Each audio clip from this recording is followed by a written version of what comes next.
ನಮಸ್ತೆ ಸ್ನೇಹಿತರೆ, ಇವತ್ತು ನಾವು ಪ್ರಥಮ BA ಭಾರತ ಸಂವಿಧಾನದ ಬಗ್ಗೆ ತಿಳ್ಕೊಳ್ಳುವ, ಭಾರತ ಸಂವಿಧಾನದ ಪರೀಕ್ಷಾ ತಯಾರಿಯನ್ನು ಮಾಡಿಕೊಳ್ಳುವ. ಈಗಾಗಲೇ ಪರೀಕ್ಷೆಗಳು ಮುಗ್ದಿದ್ರೆ ನಂತರ ಮುಂದಿನ ಪರೀಕ್ಷೆಯವರಿಗೆ ಇದು ಸಹಾಯ ಆಗಲಿ ಎನ್ನುವ ಕಾರಣದಿಂದಾಗಿ ವಿಡಿಯೋವನ್ನು ಮಾಡ್ತಾ ಇರುವಂಥದ್ದು. ಈಗಾಗಲೇ ಭಾರತ ಸಂವಿಧಾನದ ಬಗ್ಗೆ ಪಾಠಗಳನ್ನು ಮಾಡಿದ್ದೇನೆ, ಅದೆಲ್ಲವೂ ಕೂಡ ಪ್ಲೇ ಲಿಸ್ಟಲ್ಲಿದೆ. ಇಲ್ಲಿ ನೀವು ಹಳೆಯ ಪ್ರಶ್ನೆ ಪತ್ರಿಕೆಗಳನ್ನು ನೋಡಿದರೆ ವಿಭಾಗ ಎಯಲ್ಲಿ 10 ಅಂಕದ ಪ್ರಶ್ನೆಗಳು, ಅದು ಭಾರತ ಸಂವಿಧಾನದಿಂದಲೇ ಕೊಡುವಂಥದ್ದು. ಒಟ್ಟು ಅವರು 7 ಪ್ರಶ್ನೆಗಳನ್ನು ಕೊಡ್ತಾರೆ, ಅದರಲ್ಲಿ ನಾವು 4 ಪ್ರಶ್ನೆಗೆ ಉತ್ತರವನ್ನು ಬರೀಬೇಕಾಗ್ತದೆ, ಅದು ಭಾರತ ಸಂವಿಧಾನದಿಂದ. ಇನ್ನು ವಿಭಾಗ B ಮಾನವ ಹಕ್ಕುಗಳು, ಹಾಗೆ ವಿಭಾಗ C ಪರಿಸರ ಅಧ್ಯಯನದಿಂದ ಪ್ರಶ್ನೆಗಳು ಬರುವಂಥದ್ದು. ಅಲ್ಲಿ 3 ಪ್ರಶ್ನೆಗಳನ್ನು ಕೊಡ್ತಾರೆ, ನಾವು 2 ಪ್ರಶ್ನೆಗಳನ್ನು ಉತ್ತರವನ್ನು ಬರೀಬೇಕಾಗಿರುವಂಥದ್ದು. ನಾವು ಇವತ್ತು ಓದ್ಕೊಳ್ಳುವಂಥದ್ದು ಸಂವಿಧಾನದ ಅರ್ಥ ಮತ್ತು ಪ್ರಾಮುಖ್ಯತೆ, ಭಾರತ ಸಂವಿಧಾನದಲ್ಲಿನ ಪ್ರಸ್ತಾವನೆಯ ಮೂಲಾಂಶಗಳು, ಮೂಲಭೂತ ಹಕ್ಕು ಮತ್ತು ರಾಜ್ಯ ನೀತಿ ನಿರ್ದೇಶನ ತತ್ವದ ನಡುವಿನ ವ್ಯತ್ಯಾಸ, ಲೋಕಸಭೆಯ ರಚನೆ, ಅಧಿಕಾರ ಮತ್ತು ಕಾರ್ಯಗಳು, ಪ್ರಧಾನಮಂತ್ರಿಯ ಅಧಿಕಾರ ಮತ್ತು ಕಾರ್ಯಗಳು, ಕೇಂದ್ರ ಮತ್ತು ರಾಜ್ಯಗಳ ನಡುವಿನ ಆಡಳಿತಾತ್ಮಕ ಸಂಬಂಧ, ಮಾಹಿತಿ ಹಕ್ಕಿನ ಬಗ್ಗೆ ಒಂದು ಪ್ರಬಂಧ ಬರೆಯಿರಿ ಅಂತ ಕೊಟ್ಟಿದ್ದಾರೆ. ಇವಿಷ್ಟು ಭಾರತ ಸಂವಿಧಾನದಲ್ಲಿ ನಾವು ನೋಡಬೇಕಾಗಿರುವಂತಹ ಮುಖ್ಯವಾದ ಪ್ರಶ್ನೆಗಳಾಗಿದೆ. ಭಾರತ ಸಂವಿಧಾನದ ಅರ್ಥ, ಪ್ರಾಮುಖ್ಯತೆ, ರಾಷ್ಟ್ರೀಯ ಭಾವೈಕ್ಯತೆ, ಭಾರತ ಸಂವಿಧಾನದ ಲಕ್ಷಣ, ಆಮೇಲೆ ಮೂಲಭೂತ ಹಕ್ಕುಗಳು ಮತ್ತು ಕರ್ತವ್ಯಗಳ ಬಗ್ಗೆ, ರಾಜ್ಯನೀತಿ ನಿರ್ದೇಶನ ತತ್ವಗಳ ಬಗ್ಗೆ, ಆಮೇಲೆ ಮೂಲಭೂತ ಹಕ್ಕು ಮತ್ತು ರಾಜ್ಯನೀತಿ ನಿರ್ದೇಶನ ತತ್ವಗಳಿಗಿರುವ ವ್ಯತ್ಯಾಸ. ಇಷ್ಟು ಪ್ರಶ್ನೆಗಳು ತುಂಬಾ ಮುಖ್ಯವಾಗಿರುವಂತಹ ಪ್ರಶ್ನೆಗಳಾಗಿದೆ. ಅದು ಬ್ಲಾಕ್ 1ರಲ್ಲಿ. ಮೊದಲನೇದಾಗಿ ಸಂವಿಧಾನ ಅಂದರೆ ಏನು?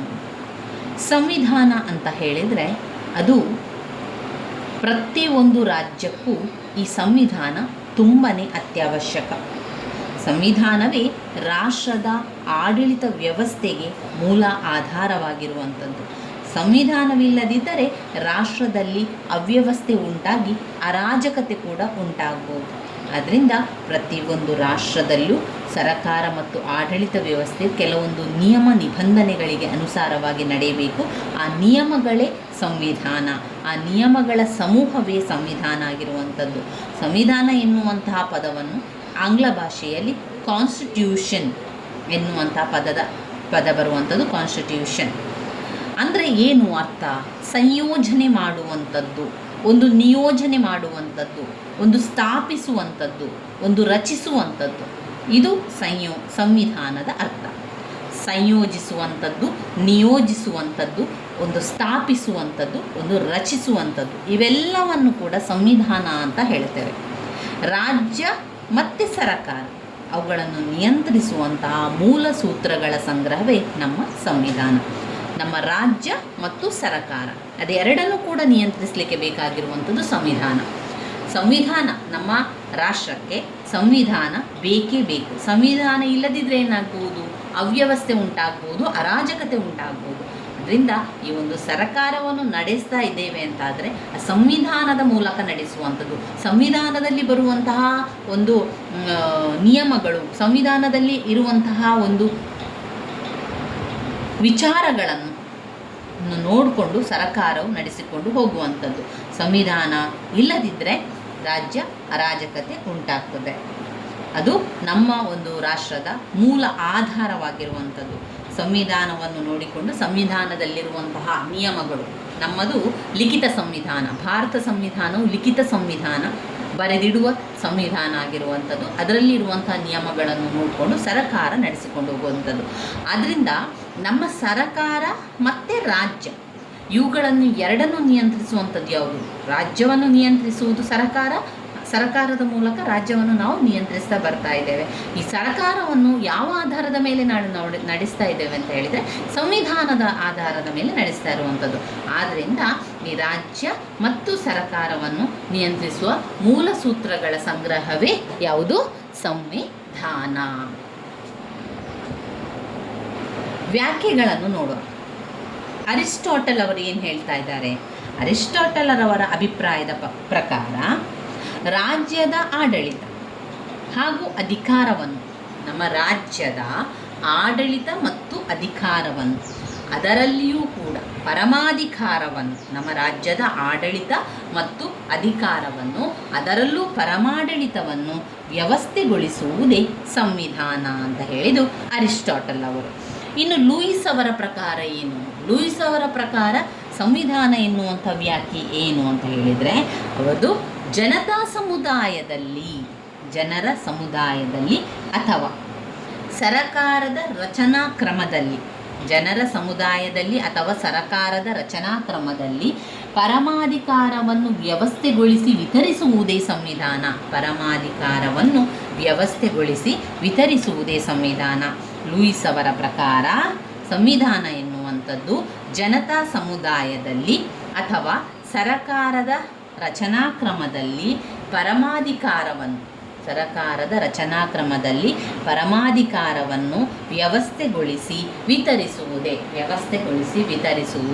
ಸಂವಿಧಾನವಾಗಿದೆ. ನಾವು ಸಂವಿಧಾನದ ಪ್ರಾಮುಖ್ಯತೆಯನ್ನು ತಿಳ್ಕೊಳ್ಳುವ, ಸಂವಿಧಾನದ ಮಹತ್ವ ಏನು, ಅಥವಾ ಸಂವಿಧಾನ ಇರುವುದರಿಂದ ಅದರ ಪ್ರಾಮುಖ್ಯತೆ ಯಾಕೆ, ಹೇಗೆ ಅಂತ ನಾವು ತಿಳ್ಕೊಳ್ಬೇಕು. ಅದರ ಪ್ರಾಮುಖ್ಯತೆ ಏನು? ಈಗ ನಮ್ಮ ಪ್ರತಿಯೊಂದು ರಾಜ್ಯಕ್ಕೂ ಕೂಡ ಅದು ಪ್ರಜಾಪ್ರಭುತ್ವ ಅಥವಾ ಸರ್ವಾಧಿಕಾರವೇ ಇರಲಿ, ನಮ್ಮ ರಾಜ್ಯದಲ್ಲಿ ಪ್ರಜಾಪ್ರಭುತ್ವ ಇರಲಿ ಅಥವಾ ಸರ್ವಾಧಿಕಾರವೇ ಇರಲಿ, ಆದರೆ ಸಂವಿಧಾನ ಅತ್ಯವಶ್ಯಕವಾಗಿರುವಂಥದ್ದು. ಸಂವಿಧಾನ, ಈಗ ನಮ್ಮ ರಾಜ್ಯದಲ್ಲಿ ಪ್ರಜಾಪ್ರಭುತ್ವ ಇರಬಹುದು ಅಥವಾ ಸರ್ವಾಧಿಕಾರವೇ ಇರಲಿ, ಯಾವುದೇ ಇದ್ದರೂ ಕೂಡ ಅಲ್ಲಿ ನಮಗೆ ಸಂವಿಧಾನ ಬೇಕೇ ಬೇಕು. ಸಂವಿಧಾನ ತುಂಬಾ ಅವಶ್ಯಕವಾದದ್ದು, ಅತ್ಯವಶ್ಯಕವಾದದ್ದು. ಸಂವಿಧಾನ ನಮ್ಮ ರಾಜ್ಯದ ಉಸಿರಾಗಿದೆ. ಸಂವಿಧಾನ ಇರದೇ ಇದ್ದರೆ ಆ ರಾಜ್ಯ ಅಸ್ತಿತ್ವದಲ್ಲಿರಲಿಕ್ಕೆ ಸಾಧ್ಯವೇ ಇಲ್ಲ. ಸಂವಿಧಾನ ಬೇಕೇ ಬೇಕು, ಸಂವಿಧಾನ ಅತ್ಯವಶ್ಯಕವಾಗಿದೆ. ಒಂದು ರಾಜ್ಯ ಅಂತಾದಮೇಲೆ ಅಲ್ಲಿ ಸಂವಿಧಾನ ಬೇಕು. ಒಂದು ವೇಳೆ ಸಂವಿಧಾನ ಇಲ್ಲದೆ ಹೋದರೆ ಆ ರಾಜ್ಯ ಅಸ್ತಿತ್ವದಲ್ಲಿರಲಿಕ್ಕೆ ಸಾಧ್ಯವೇ ಇಲ್ಲ.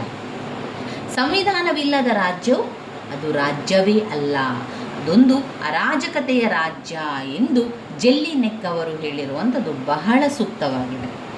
ಸರಕಾರ ಹಾಗೂ ರಾಜಕೀಯ ವ್ಯವಸ್ಥೆಯ ರಚನೆಗೆ ಸಂವಿಧಾನವೇ ಆಧಾರ ಮತ್ತು ಶಾಸನ ಕೂಡ ಆಗಿರುವಂಥದ್ದು. ಸಂವಿಧಾನವು ಸರಕಾರದ ಸಂಘಟನೆ, ಸರಕಾರದ ವಿವಿಧ ರಚನಾ ಕ್ರಮಗಳಲ್ಲಿ ಅವುಗಳ ಅಧಿಕಾರ ವ್ಯಾಪ್ತಿಯನ್ನು ನಿರ್ಧರಿಸುವ ಮೂಲಭೂತ ಶಾಸನ ಆಗಿದೆ. ಸಂವಿಧಾನವು ಸರಕಾರದ ಸಂಘಟನೆ. ಸಂವಿಧಾನ ಏನಾಗಿದೆ? ಅದು ಸರಕಾರದ ಸಂಘಟನೆಯಾಗಿದೆ.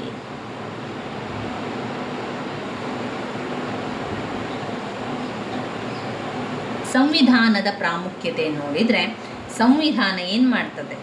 ಅದು ಸರಕಾರದ ನಿರಂಕುಶಾಧಿಕಾರವನ್ನು ತಡೆಗಟ್ಟಿ ಕಾನೂನಿನ ಅಧಿಪತ್ಯವನ್ನು ಸ್ಥಾಪಿಸ್ತದೆ. ಅಷ್ಟು ಮಹತ್ವವನ್ನು ಹೊಂದಿರುವಂಥದ್ದೇ ಸಂವಿಧಾನ. ಸಂವಿಧಾನ ಏನು ಮಾಡಿದೆ? ಸಂವಿಧಾನವು ಸರಕಾರದಲ್ಲಿರುವಂತಹ ನಿರಂಕುಶ ಅಧಿಕಾರವನ್ನು ತಡೆಗಟ್ಟುತ್ತದೆ. ಸರಕಾರದಲ್ಲಿ ಏನಾದರೂ ನಿರಂಕುಶ ಅಧಿಕಾರ ಇದೆ ಅಂತಾದರೆ ಆ ಒಂದು ನಿರಂಕುಶ ಅಧಿಕಾರವನ್ನು ತಡೆಗಟ್ಟಿ ಅಲ್ಲಿ ಏನು ಮಾಡ್ತದೆ? ಅದು ಕಾನೂನು ಬರುವಂತೆ, ಕಾನೂನಿನ ಅಧಿಪತ್ಯವೇ ಬರುವಂತೆ ಅದು ಕಾನೂನಿನ ಅಧಿಪತ್ಯವನ್ನು ಸ್ಥಾಪನೆ ಮಾಡುವಂಥದ್ದು ಸಂವಿಧಾನ. ಸಂವಿಧಾನವು ಸರಕಾರದ ನಿರಂಕುಶಾಧಿಕಾರವನ್ನು ತಡೆಗಟ್ಟಿ ಕಾನೂನು ಅಧಿಪತ್ಯವನ್ನು ಸ್ಥಾಪಿಸುತ್ತದೆ. 2, ಪ್ರಜೆಗಳ ಹಕ್ಕುಗಳು ಸ್ವತಂತ್ರವನ್ನು ರಕ್ಷಿಸುತ್ತದೆ. ಪ್ರಜೆಗಳ ಹಕ್ಕುಗಳು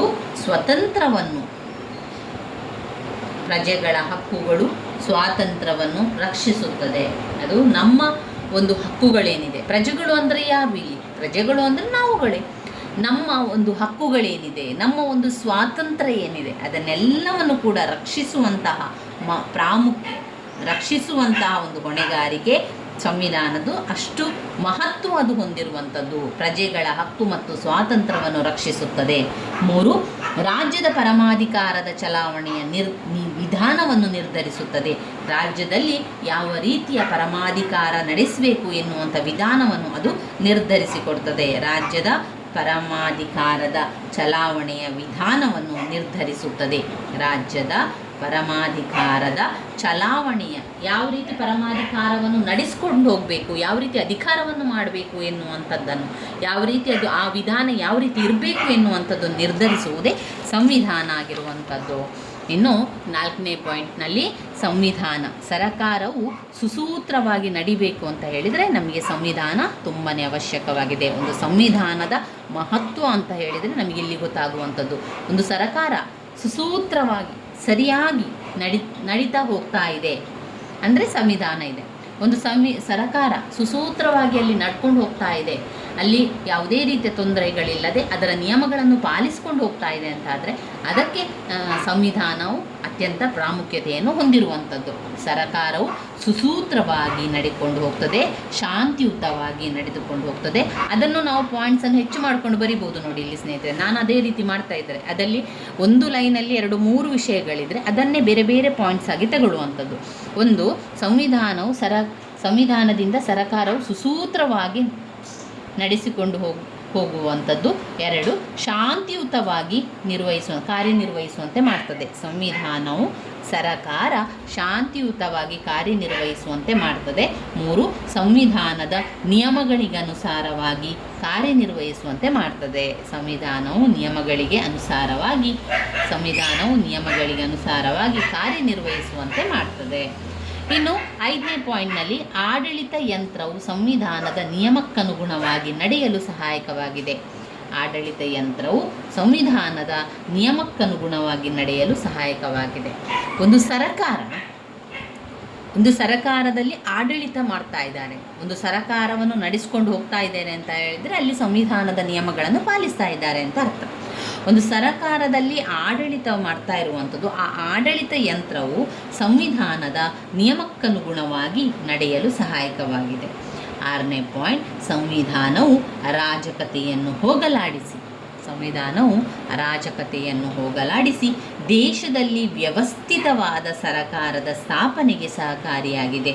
ಸಂವಿಧಾನವು ಅರಾಜಕತೆಯನ್ನು ಹೋಗಲಾಡಿಸಿ, ಸಂವಿಧಾನ ಏನು ಮಾಡ್ತದೆ, ತನ್ನಲ್ಲಿರುವಂಥ ಅರಾಜಕತೆಯನ್ನೆಲ್ಲ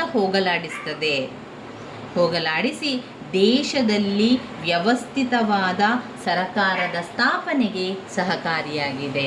ಒಂದು ರಾಜ್ಯದಲ್ಲಿ ಒಂದು ಸರಕಾರ ಸರಿಯಾಗಿ ನಡೆಸಿಕೊಂಡು ಹೋಗಬೇಕು, ಒಂದು ಸರಕಾರ ಸರಿಯಾಗಿ ಸ್ಥಾಪನೆ ಆಗಬೇಕು ಅಂತಾದರೆ ಆ ಸಂವಿಧಾನವು ಅರಾಜಕತೆಯನ್ನು ಹೋಗಲಾಡಿಸಿ ದೇಶದಲ್ಲಿ ವ್ಯವಸ್ಥಿತವಾದ ಸರಕಾರದ ಸ್ಥಾಪನೆಗೆ ಅದು ಸಹಾಯವನ್ನು ಮಾಡ್ತದೆ. ಸಂವಿಧಾನವು ಅರಾಜಕತೆಯನ್ನು ಹೋಗಲಾಡಿಸಿ ದೇಶದಲ್ಲಿ ವ್ಯವಸ್ಥಿತವಾದ ಸರಕಾರದ ಸ್ಥಾಪನೆಗೆ ಸಹಕಾರಿಯಾಗಿದೆ.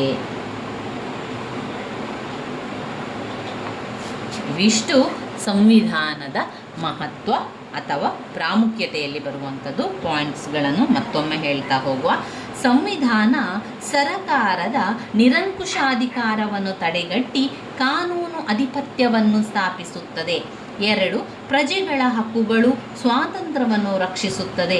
3, ರಾಜ್ಯದ ಪರಮಾಧಿಕಾರದ ಚಲಾವಣೆಯ ವಿಧಾನವನ್ನು ನಿರ್ಧರಿಸುತ್ತದೆ.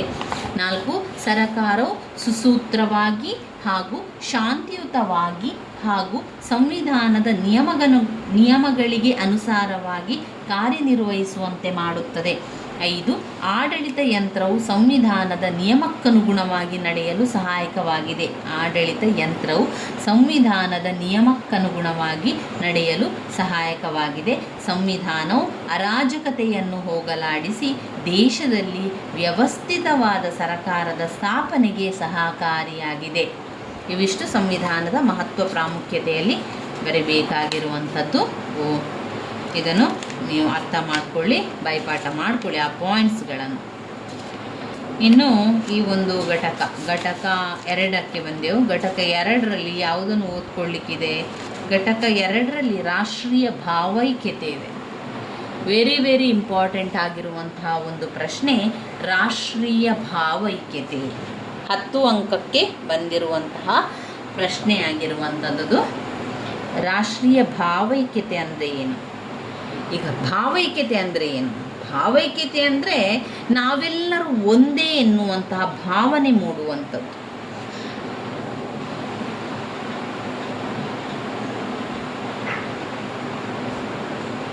ರಾಷ್ಟ್ರೀಯ ಭಾವೈಕ್ಯತೆ ಎನ್ನುವಂಥದ್ದು ತುಂಬಾ ಮುಖ್ಯವಾಗಿರುವಂಥದ್ದು. ನಮ್ಮ ಈ ಅಭಿವೃದ್ಧಿ ಹೊಂದುವಂತಹ ಈ ನಮ್ಮ ಭಾರತ ದೇಶದಲ್ಲಿ ರಾಷ್ಟ್ರೀಯ ಭಾವೈಕ್ಯತೆಯು ತುಂಬ ಹೆಚ್ಚು ಮಹತ್ವವುಳ್ಳದ್ದಾಗಿದೆ. ಯಾಕಂದರೆ ಇತರ ರಾಷ್ಟ್ರಗಳಿಗೆ ನಾವು ಭಾರತವನ್ನು ಹೋಲಿಸಿದಾಗ ವಿಭಿನ್ನವಾದ ನೆಲೆಕಟ್ಟು ಹೊಂದಿರುವಂಥದ್ದು ಭಾರತದಲ್ಲಿ. ಅಂದರೆ ವಿವಿಧತೆಯಲ್ಲಿ ಐಕ್ಯತೆಯನ್ನು ಸಾಧಿಸುವಂತಹ ರಾಷ್ಟ್ರವಾಗಿರುವಂಥದ್ದು ಭಾರತ. ಈ ವಿವಿಧತೆಯನ್ನು ಹೋಗಲಾಡಿಸಿ ಭಾರತದ ಪ್ರಜೆಗಳಾದ ನಾವೆಲ್ಲರೂ ಒಂದೇ ಎಂಬ ಭಾವನೆ ಮೂಡುವಂತಾಗಬೇಕು. ವಿವಿಧತೆಯನ್ನು ಹೋಗಲಾಡಿಸಿ ಭಾರತದ ಪ್ರಜೆಗಳಾದ ನಾವೆಲ್ಲರೂ ಒಂದೇ ಎನ್ನುವ ಭಾವನೆ ಮೂಡುವಂತಾಗಬೇಕು. ಆಗ ಮಾತ್ರ ಭಾವೈಕ್ಯತೆ ಸಾಧ್ಯವಾಗುತ್ತದೆ. ಇದಕ್ಕೆ ಇರುವಂತಹ ಸಮಸ್ಯೆಗಳು ಹಾಗೂ ಸಮಸ್ಯೆಗಳ ಹೋಗಲಾಡಿಕೆಗೆ ಸರಕಾರ ಮಾಡಿರುವಂತಹ ಪ್ರಯತ್ನಗಳನ್ನು ಪರಿಶೀಲಿಸುವ ಮೂಲಕ ಅದರ ವಿವರಣೆಯನ್ನು ಪಡ್ಕೊಳ್ಬೋದು. ರಾಷ್ಟ್ರೀಯ ಭಾವೈಕ್ಯತೆ ಎನ್ನುವಂಥದ್ದು ನಾವೆಲ್ಲರೂ ಒಂದೇ ಎನ್ನುವಂತಹ ಭಾವನೆ. ಅದರ ಅರ್ಥಗಳಲ್ಲಿ ನಾವು ನೋಡುವುದಾದರೆ ರಾಷ್ಟ್ರೀಯ ಭಾವೈಕ್ಯತೆ ಅಂದರೆ ಒಂದೇ ಎಂಬ ಮನೋಭಾವನೆಯನ್ನು ಹೊಂದಿ, ಒಂದೇ ಎನ್ನುವ ಮನೋಭಾವನೆಯನ್ನು ಹೊಂದಿ ತಮ್ಮ ರಾಷ್ಟ್ರದ ಒಳಗಡೆ ಒಗ್ಗಟ್ಟನ್ನು ಸಾಧಿಸುವುದು. ನಾವೆಲ್ಲರೂ ಒಂದೇ ಎನ್ನುವಂಥ ಭಾವನೆಯನ್ನು ತಂದು ರಾಷ್ಟ್ರದ ಒಳಗಡೆ ಒಗ್ಗಟ್ಟನ್ನು ಸಾಧಿಸುವುದು. ಇದಕ್ಕೆ ಅನೇಕರು ಅನೇಕ ರೀತಿಯಲ್ಲಿ ಅರ್ಥವನ್ನು ಕಲ್ಪಿಸಿದ್ದಾರೆ. ರಾಷ್ಟ್ರೀಯ ಒಗ್ಗೂಡುವಿಕೆ, ಸಮಗ್ರತೆ, ರಾಷ್ಟ್ರೀಯತೆ ಎಂಬುದಾಗಿ ತಿಳಿಸಿರುವಂಥದ್ದು ಕೂಡ. ರಾಷ್ಟ್ರೀಯ ಭಾವೈಕ್ಯತೆ ತನ್ನದೇ ಆದಂಥ ಅಂಶಗಳನ್ನು ಒಳಗೊಂಡಿದೆ.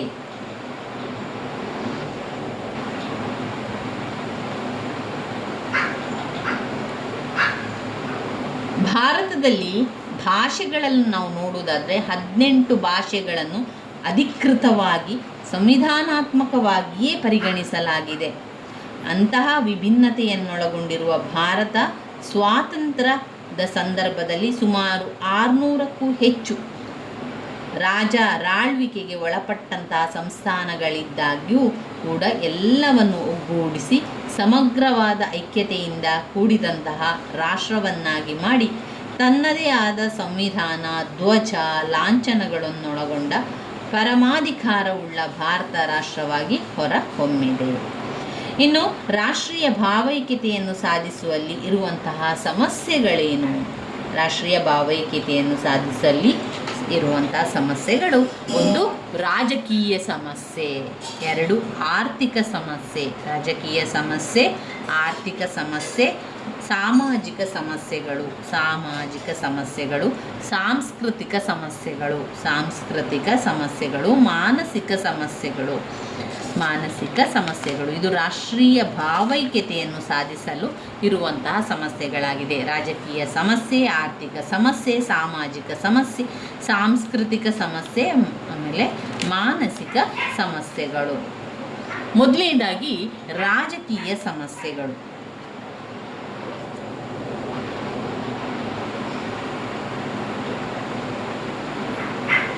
ರಾಜಕೀಯವಾಗಿ ನಾವು ನೋಡಿದಾಗ ನಮ್ಮ ರಾಷ್ಟ್ರ ನಮ್ಮದೇ ಆದ ಗಡಿಯನ್ನು ಹೊಂದಿ ಒಗ್ಗೂಡಿರುವುದು ಸರಿಯಷ್ಟೇ. ಆದರೆ ರಾಷ್ಟ್ರದಲ್ಲಿ ರಾಜಕೀಯವಾಗಿ ಅನೇಕ ಸಮಸ್ಯೆಗಳು ತಂದೊಡ್ಡಿ ಪ್ರತ್ಯೇಕತಾ ಮನೋಭಾವನೆಯನ್ನು ಹುಟ್ಟುಹಾಕುವುದು ನಮ್ಮಲ್ಲಿ ಸಾಮಾನ್ಯವಾಗಿದೆ.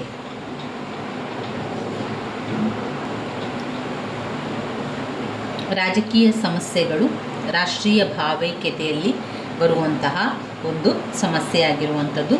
ರಾಜಕೀಯವಾಗಿ ನಾವು ನೋಡಿದಾಗ ಅದರಲ್ಲಿ ಮೊದಲು ಆ ಒಂದು ರಾಜ್ಯವನ್ನು ಆಳ್ವಿಕೆಯನ್ನು ಮಾಡ್ತಾ ಇದ್ದಂತಹ ರಾಜರ ಸಂದರ್ಭಗಳಲ್ಲಿ ರಾಜರು ಒಂದೊಂದು ರಾಜ್ಯಕ್ಕೂ ಕೂಡ ಒಂದೊಂದು ಭಾಷೆ ಆ ರೀತಿಯಲ್ಲೇ ಇತ್ತು.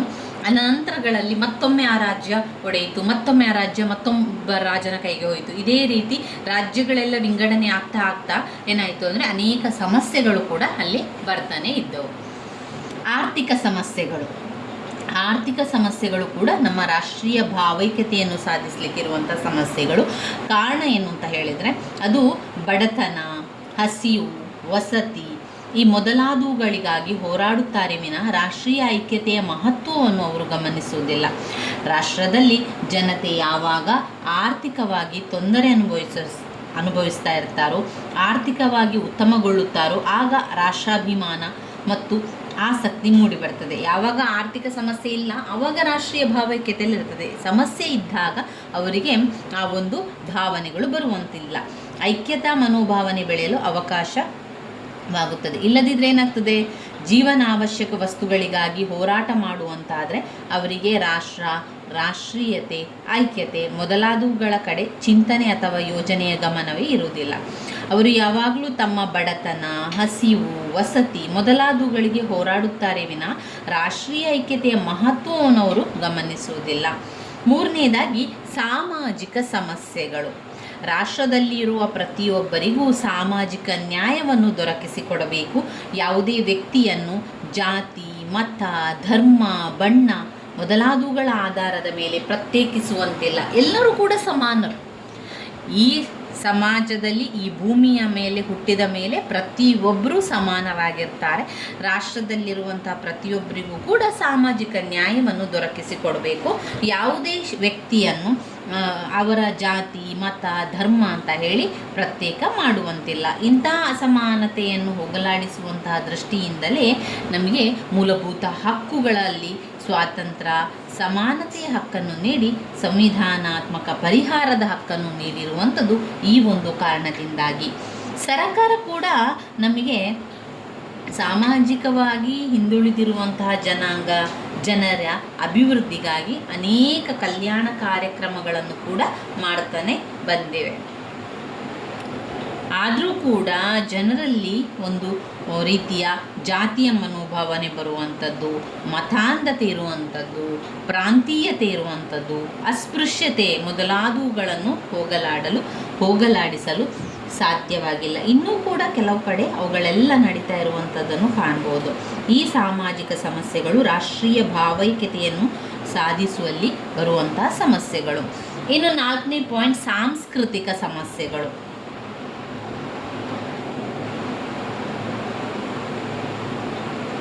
ಸಾಂಸ್ಕೃತಿಕ ಸಮಸ್ಯೆಗಳು ಕೂಡ ಬರ್ತಾ ಇದೆ. ಅಂದರೆ ಜನತೆಯ ಸಂಸ್ಕೃತಿ, ಪ್ರತಿಯೊಬ್ಬರ ಜನರ ಸಂಸ್ಕೃತಿ ಅವರವರ ಭಾಷೆಗೆ ತಕ್ಕಂತೆ, ಅವರವರ ಒಂದು ಪ್ರದೇಶಕ್ಕೆ ತಕ್ಕಂತೆ ಅವರ ಒಂದು ಭಾಷೆ, ಅವರ ಒಂದು ಲಿಪಿ, ಅವರ ಒಂದು ಮಾತುಗಾರಿಕೆ, ಅವರ ಒಂದು ಸಂಪ್ರದಾಯ, ಅವರ ಸಂಸ್ಕೃತಿ, ಅವರವರದೇ ಆದ ಒಂದು ಸಂಸ್ಕೃತಿ ಇರ್ತದೆ.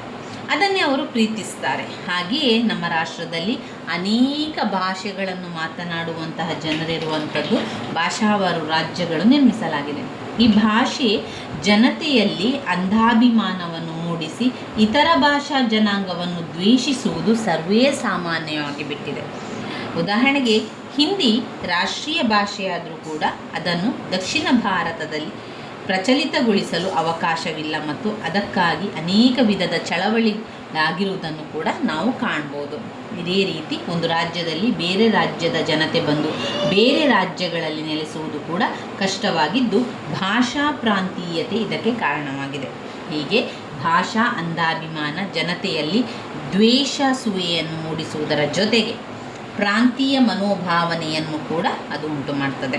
5ನೇ ಪಾಯಿಂಟ್ ಮಾನಸಿಕ ಸಮಸ್ಯೆಗಳು. ಒಂದು ರಾಷ್ಟ್ರ ತನ್ನ ಐಕ್ಯತೆಯನ್ನು ಸಾಧಿಸಬೇಕು ಅಂತಾದರೆ ಅಲ್ಲಿಯ ಜನರು ಮನೋಭಾವನೆ ಒಂದೇ ಇರಬೇಕು. ನಾನು ನನ್ನ ದೇಶ ಎಂಬುದಾಗಿ ಪ್ರತಿಯೊಬ್ಬರಲ್ಲೂ ಕೂಡ ರಾಷ್ಟ್ರೀಯ ಮನೋಭಾವನೆ ಬೆಳೆಸಿಕೊಂಡ್ರೆ ಆ ಒಂದು ಸಮುದಾಯದಲ್ಲಿ, ಆ ಒಂದು ಪ್ರದೇಶದಲ್ಲಿ ಸಹಬಾಳ್ವೆ ನಡೀತದೆ. ಆದರೆ ಇಂದು ಈ ಸಹಬಾಳ್ವೆ ಇಲ್ಲ ಆಗಿ ಹೋಗಿದೆ. ಏಕೆಂದರೆ ಜನತೆಯಲ್ಲಿ ತಮ್ಮ ಭಾಷೆ, ತಮ್ಮ ಜನಾಂಗ, ತಮ್ಮ ಪ್ರಾಂತೀಯತೆ ತುಂಬಿಕೊಂಡಿದ್ದು ಅವರು ತಮ್ಮ ಪ್ರಾಂತ್ಯಗಳನ್ನಷ್ಟೇ ತಮ್ಮ ತಾಯ್ನಾಡು ಎಂಬ ಮನೋಭಾವವನ್ನು ಬೆಳೆಸಿಕೊಂಡಿದ್ದು ರಾಷ್ಟ್ರೀಯತೆಯ ಮನೋಭಾವನೆಯನ್ನು ಸಾಧಿಸುವುದು ಕಷ್ಟ ಸಾಧ್ಯವಾಗಿದೆ. ಆದ್ದರಿಂದ ಇವುಗಳನ್ನು ಹೋಗಲಾಡಿಸಲು ಜನತೆಯಲ್ಲಿ ನಾವೆಲ್ಲರೂ ಒಂದೇ ಎಂಬಂತಹ ಸಹೋದರತ್ವದ ಭಾವನೆಯನ್ನು ಹೊಂದುವಂತೆ ಮಾಡಬೇಕು. ಇಲ್ಲವಾದರೆ ಏನಾಗ್ತದೆ, ರಾಷ್ಟ್ರೀಯ ಐಕ್ಯತೆ ಸಾಧಿಸುವುದು ಕಷ್ಟ ಸಾಧ್ಯವಾಗುತ್ತದೆ.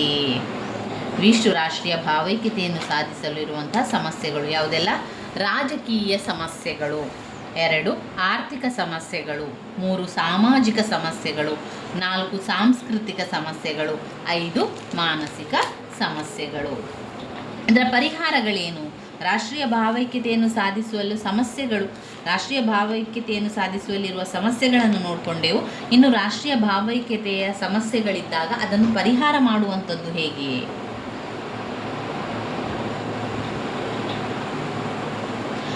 ಭಾರತ ಸರ್ಕಾರ ಜನರಲ್ಲಿ ರಾಷ್ಟ್ರೀಯ ಭಾವೈಕ್ಯತೆಯನ್ನು ಮೂಡಿಸಲಿಕ್ಕೆ ಅನೇಕ ವಿಧವಾದ ಕಾರ್ಯಕ್ರಮಗಳನ್ನು ಹಮ್ಮಿಕೊಳ್ತದೆ. ಅನೇಕ ಕಾರ್ಯಕ್ರಮಗಳನ್ನು, ಅನೇಕ ವಿಧಾನಗಳನ್ನು ಮಾಡಿಕೊಂಡು ರಾಷ್ಟ್ರೀಯ ಭಾವೈಕ್ಯತೆಯ ಸಮಿತಿ ಇದಕ್ಕೆ ಪ್ರಧಾನಿಯವರೇ ಅಧ್ಯಕ್ಷರಾಗಿದ್ದು, ಪ್ರಥಮ ಸಭೆಯನ್ನು ಅಂದಿನ ಪ್ರಧಾನಿ ನೆಹರು ಅವರು ಅಕ್ಟೋಬರಿನಲ್ಲಿ ಅದನ್ನು ನಾವೆಲ್ಲರೂ ಸೇರಿರುವುದು ರಾಷ್ಟ್ರಕ್ಕೆ ಯಾವುದೇ ಅಪಾಯ ಬಂದೊದಗಿದರೂ ಅಥವಾ ವಿಭಜಿತವಾಗುತ್ತಿದೆ ಎಂದಲ್ಲ, ರಾಷ್ಟ್ರದಲ್ಲಿರುವ ನಾವೆಲ್ಲರೂ ಒಂದೇ, ನಾವು ಭಾರತೀಯರು ಎಂಬುವಂತೆ ಮನೋಭಾವನೆಯನ್ನು ಜನರಲ್ಲಿ ಬಿತ್ತಿ ಅವರಲ್ಲಿರುವಂತಹ ಅಂಧಾಕಾರವನ್ನು ಹೋಗಲಾಡಿಸಲು ಅವರು ಎಲ್ಲ ವಿಚಾರಗಳನ್ನು ವಿವರಿಸ್ತಾರೆ. ಈ ರಾಷ್ಟ್ರೀಯ ಭಾವೈಕ್ಯತೆಯ ಸಮಸ್ಯೆಗಳ ಪರಿಹಾರ ಮಾಡಲಿಕ್ಕೆ ಈ ಸಮಿತಿಯಲ್ಲಿರುವಂತಹ ಕೆಲವು ಉದ್ದೇಶಗಳು, ಕೆಲವು ವಿಚಾರಗಳು ಈ ರೀತಿಯಾಗಿದೆ. 1. ರಾಷ್ಟ್ರೀಯ ಭದ್ರತೆಗಿರುವ ಅಪಾಯವನ್ನು ಯಾರೆಲ್ಲ ಅದನ್ನು ಸರಿ ಮಾಡಬೇಕು? ರಾಜಕೀಯ ಪಕ್ಷಗಳು, ಸ್ವಯಂ ಸೇವಾ ಸಂಘಟನೆಗಳು, ನಾಗರಿಕ ಸಮಿತಿಗಳು, ಪತ್ರಿಕೆ ನಾಯಕರುಗಳು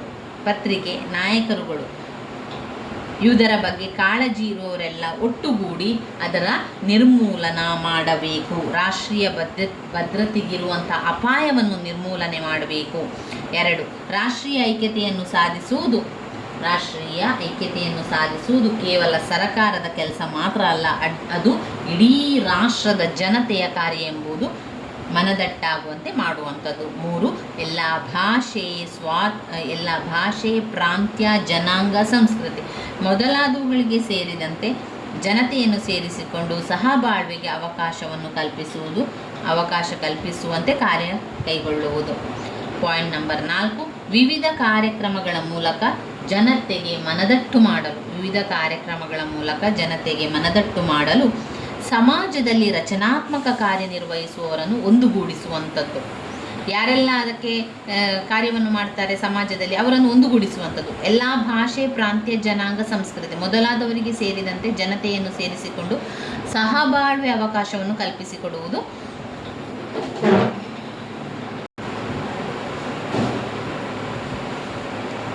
ಎಲ್ಲ ಭಾಷೆ ಇರ್ಬೋದು, ಪ್ರಾಂತ್ಯ, ಜನಾಂಗ, ಸಂಸ್ಕೃತಿ ಇದಕ್ಕೆ ಸೇರಿದಂತಹ ಜನತೆಯನ್ನು ಸೇರಿಸಿಕೊಂಡು ಸಹಬಾಳ್ವೆ, ನಾವೆಲ್ಲ ಒಟ್ಟಿಗೆ ಬಾಳ್ವೆ ಮಾಡುವ ಅಂತ ಹೇಳಿ ಅವರಿಗೆ ಅವಕಾಶವನ್ನು ಕಲ್ಪಿಸುವುದು, ಸಹಬಾಳ್ವೆಗೆ ಅವಕಾಶ ಕಲ್ಪಿಸುವಂತೆ ಕಾರ್ಯವನ್ನು ಮಾಡುವಂಥದ್ದು. ಇನ್ನು ವಿವಿಧ ಕಾರ್ಯಕ್ರಮಗಳ ಮೂಲಕ ಜನತೆಗೆ ಮನವರಿಕೆ ಮಾಡಿಕೊಡುವಂಥದ್ದು. ನೋಡಿ, ನಾವೆಲ್ಲರೂ ಒಂದೇ, ನಾವೆಲ್ಲ ಒಗ್ಗಟ್ಟಾಗಿರಬೇಕು, ನಾವೆಲ್ಲ ಒಂದು ರಾಷ್ಟ್ರೀಯತೆ ನಮ್ಮಲ್ಲಿರಬೇಕು ಎಂದು ಜನರಿಗೆ ಮನವರಿಕೆ ಮಾಡಿಕೊಡುವಂಥದ್ದು. ಅಷ್ಟೇ ಅಲ್ಲದೆ ಸಮಾಜದಲ್ಲಿ ರಚನಾತ್ಮಕ ಕಾರ್ಯನಿರ್ವಹಿಸುವವರನ್ನು ಒಂದುಗೂಡಿಸುವುದು. 5ನೇ ಪಾಯಿಂಟ್, ಶಾಂತಿ ಮತ್ತು ಸಹನೆಯ ಬಗೆಗೆ ಜನತೆಯಲ್ಲಿ ತಿಳುವಳಿಕೆ ಮೂಡುವಂತಹ ಪ್ರಚಾರವನ್ನು ಮಾಡುವಂಥದ್ದು. ಶಾಂತಿ ಮತ್ತು ಸಹನೆಯ ಬಗೆಗೆ ಜನತೆಯಲ್ಲಿ ತಿಳುವಳಿಕೆ ಮೂಡುವಂತಹ ಪ್ರಚಾರವನ್ನು ಕೈಗೊಳ್ಳುವುದು. 6ನೇ ಪಾಯಿಂಟ್, ಸಮಾಜದಲ್ಲಿರುವ ಜಾತೀಯತೆಯ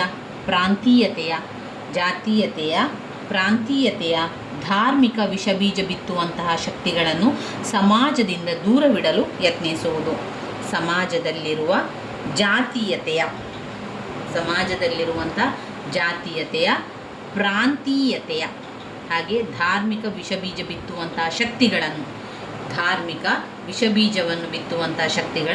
ಸಮಾಜದಿಂದ ದೂರವಿಡಲು ಯತ್ನಿಸುವಂಥದ್ದು. ಇವಿಷ್ಟು ರಾಷ್ಟ್ರೀಯ ಭಾವೈಕ್ಯತೆಯ ಸಮಸ್ಯೆಗಳಿಗೆ ಪರಿಹಾರಗಳು. ರಾಷ್ಟ್ರೀಯ ಭಾವೈಕ್ಯತೆಯ ಅರ್ಥವನ್ನು ತಿಳ್ಕೊಂಡೆವು.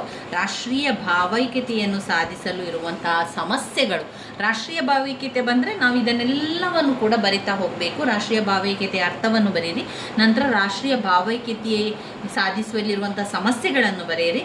ರಾಜಕೀಯ ಸಮಸ್ಯೆ, ಆರ್ಥಿಕ ಸಮಸ್ಯೆಗಳು, ಸಾಮಾಜಿಕ ಸಮಸ್ಯೆಗಳು, ಸಾಂಸ್ಕೃತಿಕ ಸಮಸ್ಯೆಗಳು, ಮಾನಸಿಕ ಸಮಸ್ಯೆಗಳು ಮತ್ತು ಅದರ ಪರಿಹಾರಗಳನ್ನು ಕೂಡ ಬರೆಯಿರಿ. ರಾಷ್ಟ್ರೀಯ ಭಾವೈಕ್ಯತೆಯ ಸಮಸ್ಯೆ ಮತ್ತು ಪರಿಹಾರಗಳು ಇಷ್ಟನ್ನು ಅದರಲ್ಲಿ ನಾವು ಓದ್ಕೊಳ್ಬೇಕಾಗಿರುವಂಥದ್ದು. ಇನ್ನು ಬರುವಂಥದ್ದು ಭಾರತ ಸಂವಿಧಾನದ ರಚನೆ ಮತ್ತು ಪ್ರಸ್ತಾವನೆ. ಭಾರತ ಸಂವಿಧಾನ ರಚನೆಯ ಒಂದು ಪ್ರಸ್ತಾವನೆ, ರಚಿಸುವುದು ಹೇಗೆ, ಏನೆಲ್ಲ ಅದರಲ್ಲಿ ಪ್ರಸ್ತಾವನೆ ಬರ್ತದೆ ಎನ್ನುವಂಥದ್ದನ್ನು ಪ್ರಶ್ನೆ ಅದು ಬಂದಿದೆ. ಅದನ್ನೊಮ್ಮೆ ನೋಡ್ತಾ ಹೋಗುವ, ಅದರೊಳಗೆ ಯಾವುದೆಲ್ಲ ವಿಚಾರಗಳಿದೆ ಎನ್ನುವಂಥದ್ದು ನಾವು ತಿಳ್ಕೊಳ್ಬೇಕಾಗಿದೆ. ಸಂವಿಧಾನವನ್ನು ರಚನೆ ಮಾಡಲಿಕ್ಕೆ ಕಾಂಗ್ರೆಸ್ನ ಪಾತ್ರ ತುಂಬಾ ಮೆಚ್ಚುಗೆ ಪಡುವಂಥದ್ದು. ಸಂವಿಧಾನ ರಚನಾ ಸಭೆಯ ವಿವಿಧ ವರ್ಗಗಳ ಪ್ರತಿನಿಧಿಗಳು ಪ್ರಜಾಸತ್ತಾತ್ಮಕ ರೀತಿಯಲ್ಲಿ ಕೆಲಸ ಮಾಡಿ ದೇಶದ ಪ್ರಗತಿಯನ್ನು ಗಮನದಲ್ಲಿಟ್ಟುಕೊಂಡು ಸಂವಿಧಾನವನ್ನು ರಚಿಸಿದ್ದಾರೆ. ಭಾರತ ಸಂವಿಧಾನ ಭಾರತೀಯರಿಂದಲೇ ರಚಿತವಾದ್ದರಿಂದ ಇದು ಜಾರಿಯಲ್ಲಿದೆ ಎಂದು ಗ್ರಾನವಿಲ್ಲೆ ಆಸ್ಟಿನ್ ಹೇಳಿರುವುದು ಸತ್ಯವಾಗಿದೆ. ಸಂವಿಧಾನ ರಚನಾ ಸಭೆಯಲ್ಲಿಯೂ ಕಾಂಗ್ರೆಸ್ ಪ್ರಭಾವ ವಿಶೇಷವಾಗಿದ್ದರೂ ಅದು ಇಡೀ ರಾಷ್ಟ್ರವನ್ನು ಪ್ರತಿನಿಧಿಸಿತ್ತು. ಕಾಂಗ್ರೆಸ್ ಸದಸ್ಯರಲ್ಲಿ ಎಲ್ಲ ವರ್ಗಗಳಿಗೂ ಸೇರಿದ ಪ್ರತಿನಿಧಿಗಳಿದ್ದರೂ ಇದನ್ನು ಯಾರೂ ಅಲ್ಲಗಳೆಯಲಾಗುವುದಿಲ್ಲ. ಸಂವಿಧಾನ ರಚನಾ ಸಭೆ ಅಂದರೆ ಸ್ವಾತಂತ್ರ್ಯ ಭಾರತದ ತಾತ್ಕಾಲಿಕ ಸಂಸತ್ತಾಗಿಯೂ ಕೆಲಸ ಮಾಡಿತ್ತು. ಕಾಂಗ್ರೆಸ್ ತಾತ್ಕಾಲಿಕ ಸರಕಾರವನ್ನು ರಚಿಸಿತ್ತು. ಒಟ್ಟಿನಲ್ಲಿ ಕಾಂಗ್ರೆಸ್ ಪಕ್ಷದವರೇ ಮಹತ್ವಪೂರ್ಣವಾದ ಪಾತ್ರವನ್ನು ವಹಿಸಿ ಸ್ವತಂತ್ರ ಭಾರತದ ಮೂಲಭೂತ ಕಾನೂನುಗಳನ್ನು ಒಳಗೊಂಡ ಸಂವಿಧಾನವನ್ನು ರಚಿಸಲು ಕಾರಣಕರ್ತವಾದ ವ್ಯವಸ್ಥೆಯಾಗಿತ್ತು. ಅದರ ಪ್ರಸ್ತಾವನೆಯನ್ನು ನೋಡುವುದಾದರೆ, ಪ್ರಸ್ತಾವನೆಯು ಸಂವಿಧಾನದ ತತ್ವಗಳ ದೃಢೀಕರಣವಾಗಿದ್ದು, ವಿಶ್ವದ ಬಹುತೇಕ ರಾಷ್ಟ್ರಗಳ ಸಂವಿಧಾನಗಳು ಪ್ರಸ್ತಾವನೆಯನ್ನು ಅಳವಡಿಸಿಕೊಂಡಿವೆ. ಈ ಪ್ರಸ್ತಾವನೆಯು ಸಂವಿಧಾನದ ಒಟ್ಟಾರೆ ಸಾರಾಂಶವನ್ನು ಸಂಕ್ಷಿಪ್ತ ರೂಪದಲ್ಲಿ ಹೊಂದಿದ್ದು ಸಂವಿಧಾನದ ಪೀಠಿಕೆಯಾಗಿರುತ್ತದೆ. ಇನ್ನು ಭಾರತದ ಪ್ರಜೆಗಳಾದ ನಾವು ಭಾರತವನ್ನು ಸಾರ್ವಭೌಮ, ಸಮಾಜವಾದಿ, ಜಾತ್ಯತೀತ, ಪ್ರಜಾಸತ್ತಾತ್ಮಕ ಗಣರಾಜ್ಯವನ್ನಾಗಿ ವ್ಯವಸ್ಥೆಗೊಳಿಸಲು ಮತ್ತು ಅದರ ಎಲ್ಲ ನೌಕರರಿಗೂ ಕೂಡ ಭಾರತದ ಪ್ರಜೆಗಳಾದ ನಾವು ಭಾರತವನ್ನು ಸಾರ್ವಭೌಮ ಸಮಾಜವಾದಿ, ಜಾತ್ಯತೀತತೆ, ಪ್ರಜಾಸತ್ತಾತ್ಮಕ ವಿಚಾರಗಳನ್ನು ವ್ಯವಸ್ಥೆಗೊಳಿಸುವಂಥದ್ದು. ಇಲ್ಲಿ ನ್ಯಾಯ ಎನ್ನುವಂಥದ್ದು ಸಾಮಾಜಿಕ, ಆರ್ಥಿಕ, ರಾಜಕೀಯ ನ್ಯಾಯ. ಸ್ವಾತಂತ್ರ್ಯ, ಚಿಂತನೆ, ಅಭಿವ್ಯಕ್ತಿ, ನಂಬಿಕೆ, ಆರಾಧನೆ. ವ್ಯಕ್ತತೆ, ನಂಬಿಕೆ, ಆರಾಧನೆ. ಸಮಾನತೆ, ಸ್ಥಾನಮಾನ, ಅವಕಾಶಗಳಲ್ಲಿ ಎಲ್ಲರೂ ದೊರೆಯುವಂತೆ ಮಾಡುವುದು. ಭ್ರಾತೃತ್ವ, ವ್ಯಕ್ತಿ ಗೌರವ ಮತ್ತು ರಾಷ್ಟ್ರದ ಐಕ್ಯತೆ ಮತ್ತು ಸಮಗ್ರತೆಯನ್ನು ರಕ್ಷಿಸುವುದು. ವ್ಯಕ್ತಿ ಗೌರವ ಮತ್ತು ರಾಷ್ಟ್ರದ ಐಕ್ಯತೆ ಮತ್ತು ಸಮಗ್ರತೆಯನ್ನು ರಕ್ಷಿಸುವಂಥದ್ದಾಗಿದೆ. ಇದರಲ್ಲಿ ನಾವು ಪ್ರಸ್ತಾವನೆಯಲ್ಲಿ ನಾವು ನೋಡುವುದಾದರೆ ಮುಖ್ಯವಾಗಿ ಅಲ್ಲಿರಬೇಕಾದಂಥ ವಿಚಾರಗಳು ಅವುಗಳು ಪರಮಾಧಿಕಾರದ ರಾಷ್ಟ್ರ, ಜಾತ್ಯತೀತತೆ,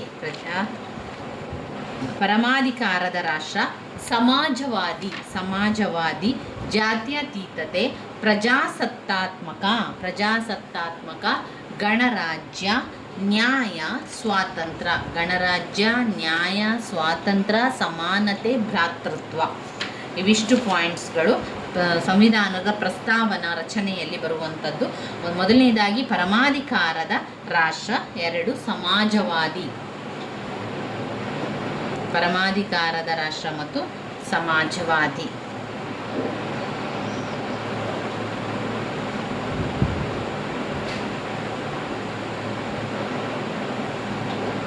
ಸಂವಿಧಾನ ರಚಿಸುವಂಥ ಪ್ರಸ್ತಾವನೆಯಲ್ಲಿ ಮುಖ್ಯವಾಗಿ ಪರಮಾಧಿಕಾರ ರಾಷ್ಟ್ರ ಎನ್ನುವಂಥದ್ದು ಇದು ಆಂತರಿಕವಾಗಿ ಮತ್ತು ಬಾಹ್ಯವಾಗಿ ಭಾರತ ಪರಮಾಧಿಕಾರ ರಾಷ್ಟ್ರವಾಗಿದ್ದು ಇದು ಪ್ರಪಂಚದ ಯಾವುದೇ ರಾಷ್ಟ್ರಕ್ಕೆ ಕೂಡ ಅಧೀನವಾಗಿಲ್ಲದೆ ತನ್ನದೇ ಆದಂಥ ಆಂತರಿಕ ವಿದೇಶಾಂಗ ನೀತಿಯನ್ನು ಅಳವಡಿಸಿಕೊಂಡು ರಾಷ್ಟ್ರೀಯ ಮಟ್ಟದಲ್ಲಿ ಮತ್ತು ರಾಷ್ಟ್ರದೊಳಗಡೆ ಸ್ವತಂತ್ರವಾಗಿ ತನ್ನ ನೀತಿ ನಿರೂಪಣೆಯನ್ನು ಕೈಗೊಳ್ಳುವ ಅಧಿಕಾರವನ್ನು ಹೊಂದಿದ್ದು ಇದನ್ನೇ ಪರಮಾಧಿಕಾರ ಎಂದು ಪರಿಗಣಿಸಲಾಗಿದೆ. ಪರಮಾಧಿಕಾರ ಅಂತ ಪರಿಗಣಿಸಲಾಗಿರುವಂಥದ್ದು.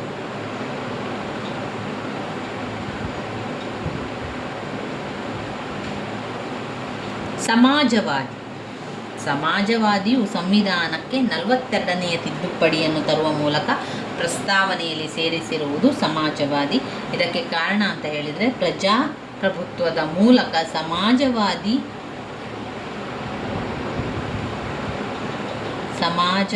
ತತ್ವಗಳಾದ ಉತ್ಪಾದನಾ ವಸ್ತುಗಳು, ಆಸ್ತಿ, ಬಂಡವಾಳಶಾಹಿತ್ವ, ಭೂ ಒಡೆತನ ಮೊದಲಾದವುಗಳ ಮೇಲೆ ನಿಯಂತ್ರಣವನ್ನು ಸಾಧಿಸುವುದು ಮತ್ತು ಸರ್ಕಾರಿ ಒಡೆತನವನ್ನು ಹೆಚ್ಚಿಸುವುದರ ಮೂಲಕ ರಾಷ್ಟ್ರದ ಆರ್ಥಿಕ ಮತ್ತು ಸಾಮಾಜಿಕ ಅಸಮಾನತೆಯನ್ನು ಹೋಗಲಾಡಿಸುವ ದೃಷ್ಟಿಯಿಂದ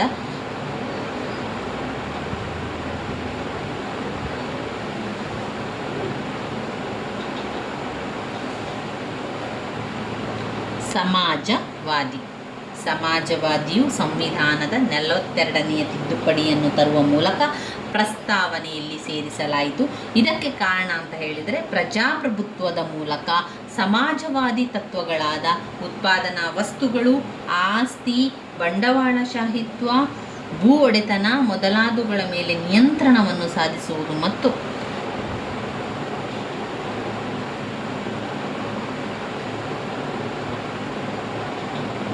ಸರಕಾರಿ ಒಡೆತನವನ್ನು ಹೆಚ್ಚಿಸುವುದರ ಮೂಲಕ ರಾಷ್ಟ್ರದ ಆರ್ಥಿಕ ಮತ್ತು ಸಮಾಜದ ಒಂದು ಅಸಮಾನತೆಯನ್ನು ಹೋಗಲಾಡಿಸುವ ದೃಷ್ಟಿಯಿಂದ ಅಂತ ಹೇಳ್ಬೋದು. ಈ ದೃಷ್ಟಿಯಿಂದಲೇ ನಮ್ಮ ಸಂವಿಧಾನದ ರಾಜ್ಯ ನೀತಿ ನಿರ್ದೇಶನ ತತ್ವಗಳಲ್ಲಿ ಸಮಾಜವಾದಿ ತತ್ವಗಳನ್ನು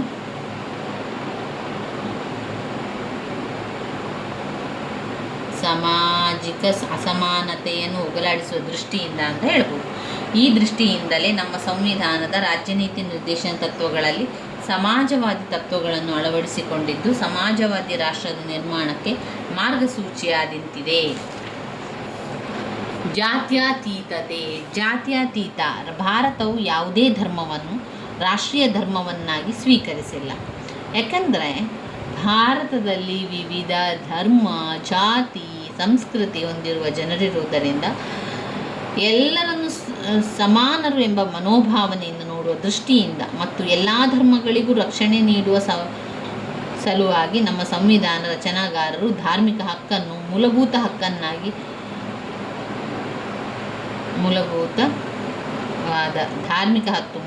ಹಕ್ಕಾಗಿ ಪರಿಗಣಿಸಿದ್ದಾರೆ. ಇದರಿಂದಾಗಿ ಯಾರು ಯಾವುದೇ ಧರ್ಮವನ್ನಾದರೂ ಕೂಡ ಅವಲಂಬಿಸಬಹುದು. ಇಲ್ಲಿ ಆ ಧರ್ಮ ಮಾಡು, ಈ ಧರ್ಮ ಮಾಡು ಅಂತ ಯಾರೂ ಹೇಳುವಂತಿಲ್ಲ. ಯಾಕಂದರೆ ಅವರವರಿಗೆ ಅವರದೇ ಆದ ಒಂದು ಸ್ವತಂತ್ರ ಇದೆ. ಅವರಿಗೆ ಯಾವ ಧರ್ಮವನ್ನು ಕೂಡ ಸೇರುವಂಥ ಸ್ವತಂತ್ರ ಇದೆ.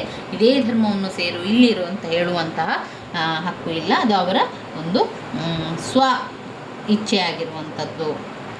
ಇನ್ನು ಪ್ರಜಾಸತ್ತಾತ್ಮಕ, ನಮ್ಮ ಸಂವಿಧಾನವು ಪ್ರಜಾಪ್ರಭುತ್ವವಾದಿ ಸರ್ಕಾರಿ ವ್ಯವಸ್ಥೆಯನ್ನು ಅಳವಡಿಸಿಕೊಂಡಿದ್ದು ಇದರ ಪ್ರಕಾರ ಸಾರ್ವತ್ರಿಕ ವಯಸ್ಕ ಮತದಾನ ಪದ್ಧತಿಯ ಮೂಲಕ ನಿಯತಕಾಲಿಕ ಚುನಾವಣೆಗಳು ನಡೆಸಿ ಪ್ರತಿನಿಧಿತ್ವ ಸರ್ಕಾರವನ್ನು ರಚಿಸುವ ವ್ಯವಸ್ಥೆಯನ್ನು ಅಳವಡಿಸಿಕೊಳ್ಳಲಾಗಿದೆ. ಇದರಲ್ಲಿ ಪ್ರತಿಯೊಬ್ಬ ಮತದಾರರು ಸ್ವತಂತ್ರವಾಗಿ, ಮುಕ್ತವಾಗಿ, ಯಾವುದೇ ನಿರ್ಬಂಧವಿಲ್ಲದೆ ತನಗಿಷ್ಟ ಬಂದ ವ್ಯಕ್ತಿ ಅಥವಾ ಪಕ್ಷಕ್ಕೆ ಮತ ಚಲಾಯಿಸುವಂಥ ಸಮರ್ಥಿಸುವಂತಹ ಸಂಪೂರ್ಣ ಸ್ವಾತಂತ್ರ್ಯವನ್ನು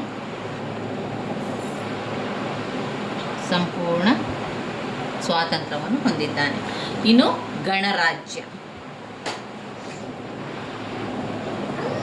ಗಣರಾಜ್ಯದಲ್ಲಿ ನಾವು ಇನ್ನು ಬರುವಂಥದ್ದು ಗಣರಾಜ್ಯ ಅಂತ ಹೇಳಿದ ತಕ್ಷಣ ಸಾಮಾನ್ಯವಾಗಿ ರಾಷ್ಟ್ರದ ಪ್ರಮುಖ ಕಾರ್ಯಾಂಗಾಧಿಕಾರಿ ಎಲ್ಲಿ ಜನತೆಯಿಂದ ಆಯ್ಕೆಗೊಳ್ಳುತ್ತಾರೋ ಅಂತಹ ರಾಷ್ಟ್ರವನ್ನೇ ಗಣರಾಜ್ಯ ಅಂತ ಕರೆಯುವಂಥದ್ದು. ಆದರೆ ಗಣರಾಜ್ಯ ಅಂದರೆ ಅನೇಕ ಅರ್ಥಗಳನ್ನು ಕೂಡ ಹೊಂದಿದೆ. ಗಣರಾಜ್ಯವೆಂದರೆ ಸಾಮಾನ್ಯವಾಗಿ ರಾಷ್ಟ್ರದ ಪ್ರಮುಖ ಕಾರ್ಯಾಂಗಾಧಿಕಾರಿ ಎಲ್ಲಿ ಜನತೆಯಿಂದ ಆಯ್ಕೆಗೊಳ್ಳುತ್ತಾರೋ ಅಂತಹ ರಾಷ್ಟ್ರವನ್ನು ನಾವು ಗಣರಾಜ್ಯವೆಂದು ಪರಿಗಣಿಸಲಾಗಿದೆ. ಆದರೆ ಗಣರಾಜ್ಯವೆಂದರೆ ಅನೇಕ ಅರ್ಥಗಳನ್ನು ಹೊಂದಿದೆ. ಹೊಸ ಇಂಗ್ಲಿಷ್ ಆಕ್ಸ್ಫರ್ಡ್ ನಿಘಂಟಿನ ಪ್ರಕಾರ ಎಲ್ಲಿ ಅಂತಿಮವಾದ ಅಧಿಕಾರ ಪ್ರಜೆಗಳಲ್ಲಾಗಲಿ ಮತ್ತು ಅದರಿಂದ ಆಯ್ಕೆಗೊಂಡ ಪ್ರತಿನಿಧಿಗಳು ಅಥವಾ ಅಧಿಕಾರಿಗಳಲ್ಲಿ ಇರುತ್ತದೋ ಅದೇ ಗಣರಾಜ್ಯ ಎಂದು ತಿಳಿಸಲಾಗಿದೆ.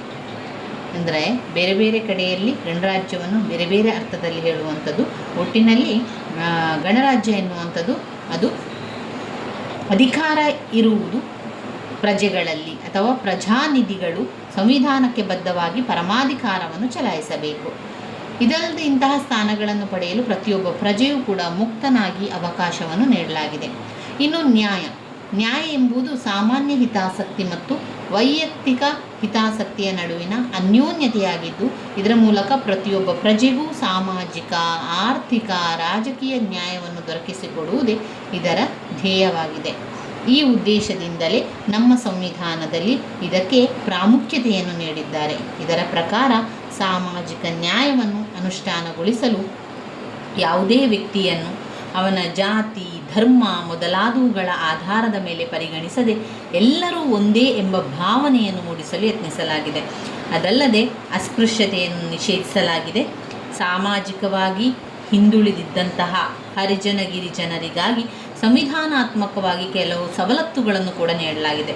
ಏಕೆಂದರೆ ಹಿಂದುಳಿದಿರುವಿಕೆಯನ್ನು ಹೋಗಲಾಡಿಸಲು, ಆರ್ಥಿಕ ಸಮಾನತೆಯನ್ನು ಸಾಧಿಸಲು ಸಂಪತ್ತಿನ ವಿಕೇಂದ್ರೀಕರಣ, ಜೀತ ಪದ್ಧತಿ ನಿಷೇಧ ಮೊದಲಾದವುಗಳನ್ನು ಆಚರಣೆಗೆ ತರಲಾಗಿದೆ.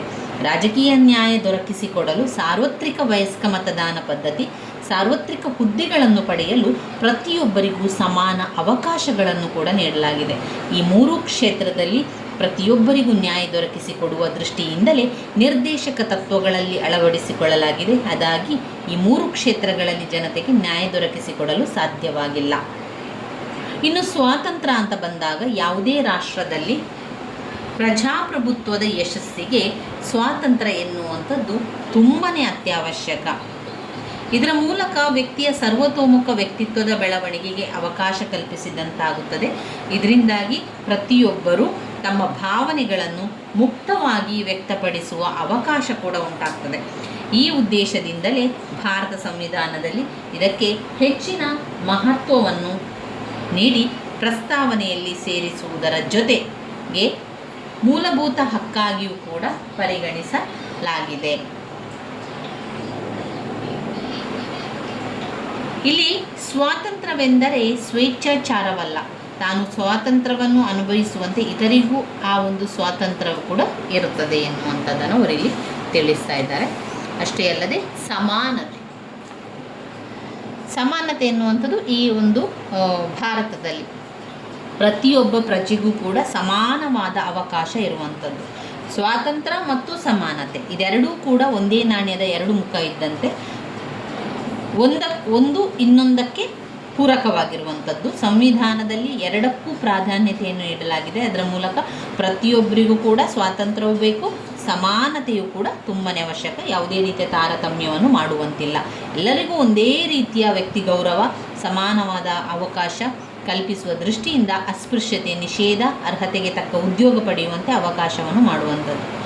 ಭ್ರಾತೃತ್ವ, ಯಾವುದೇ ವ್ಯಕ್ತಿಯು ಬೇರೊಬ್ಬರಿಗಿಂತ ಕೀಳಲ್ಲ. ಅವನು ಬಡವನಾಗಲಿ ಶ್ರೀಮಂತನಾಗಲಿ ಅಥವಾ ಯಾವುದೇ ಜಾತಿ ಧರ್ಮ ಆಚರಿಸುವವನಾದರೂ ಕೂಡ ಎಲ್ಲರೂ ಒಂದೇ ಎಂಬ ಭಾವನೆ ಮೂಡಿಸಿ ವ್ಯಕ್ತಿಯ ಘನತೆ ಗೌರವವನ್ನು ಕಾಯಬೇಕು. ಇದು ಪ್ರತಿಯೊಬ್ಬರಿಗೂ ಸಲ್ಲುವಂಥದ್ದಾಗಿದ್ದು, ಇದಲ್ಲದೆ ರಾಷ್ಟ್ರದ ಐಕ್ಯತೆ ಸಮಗ್ರತೆ ಕಾಯುವುದು ಪ್ರತಿಯೊಬ್ಬನ ಕರ್ತವ್ಯ, ಪ್ರತಿಯೊಬ್ಬ ಪ್ರಜೆಯಾದ ಕರ್ತವ್ಯವಾಗಿದ್ದು ಇದಕ್ಕೆ ಚ್ಯುತಿ ಬರುವಂತೆ ಯಾವುದೇ ಕಾರ್ಯವನ್ನು ಮಾಡಬಾರ್ದು.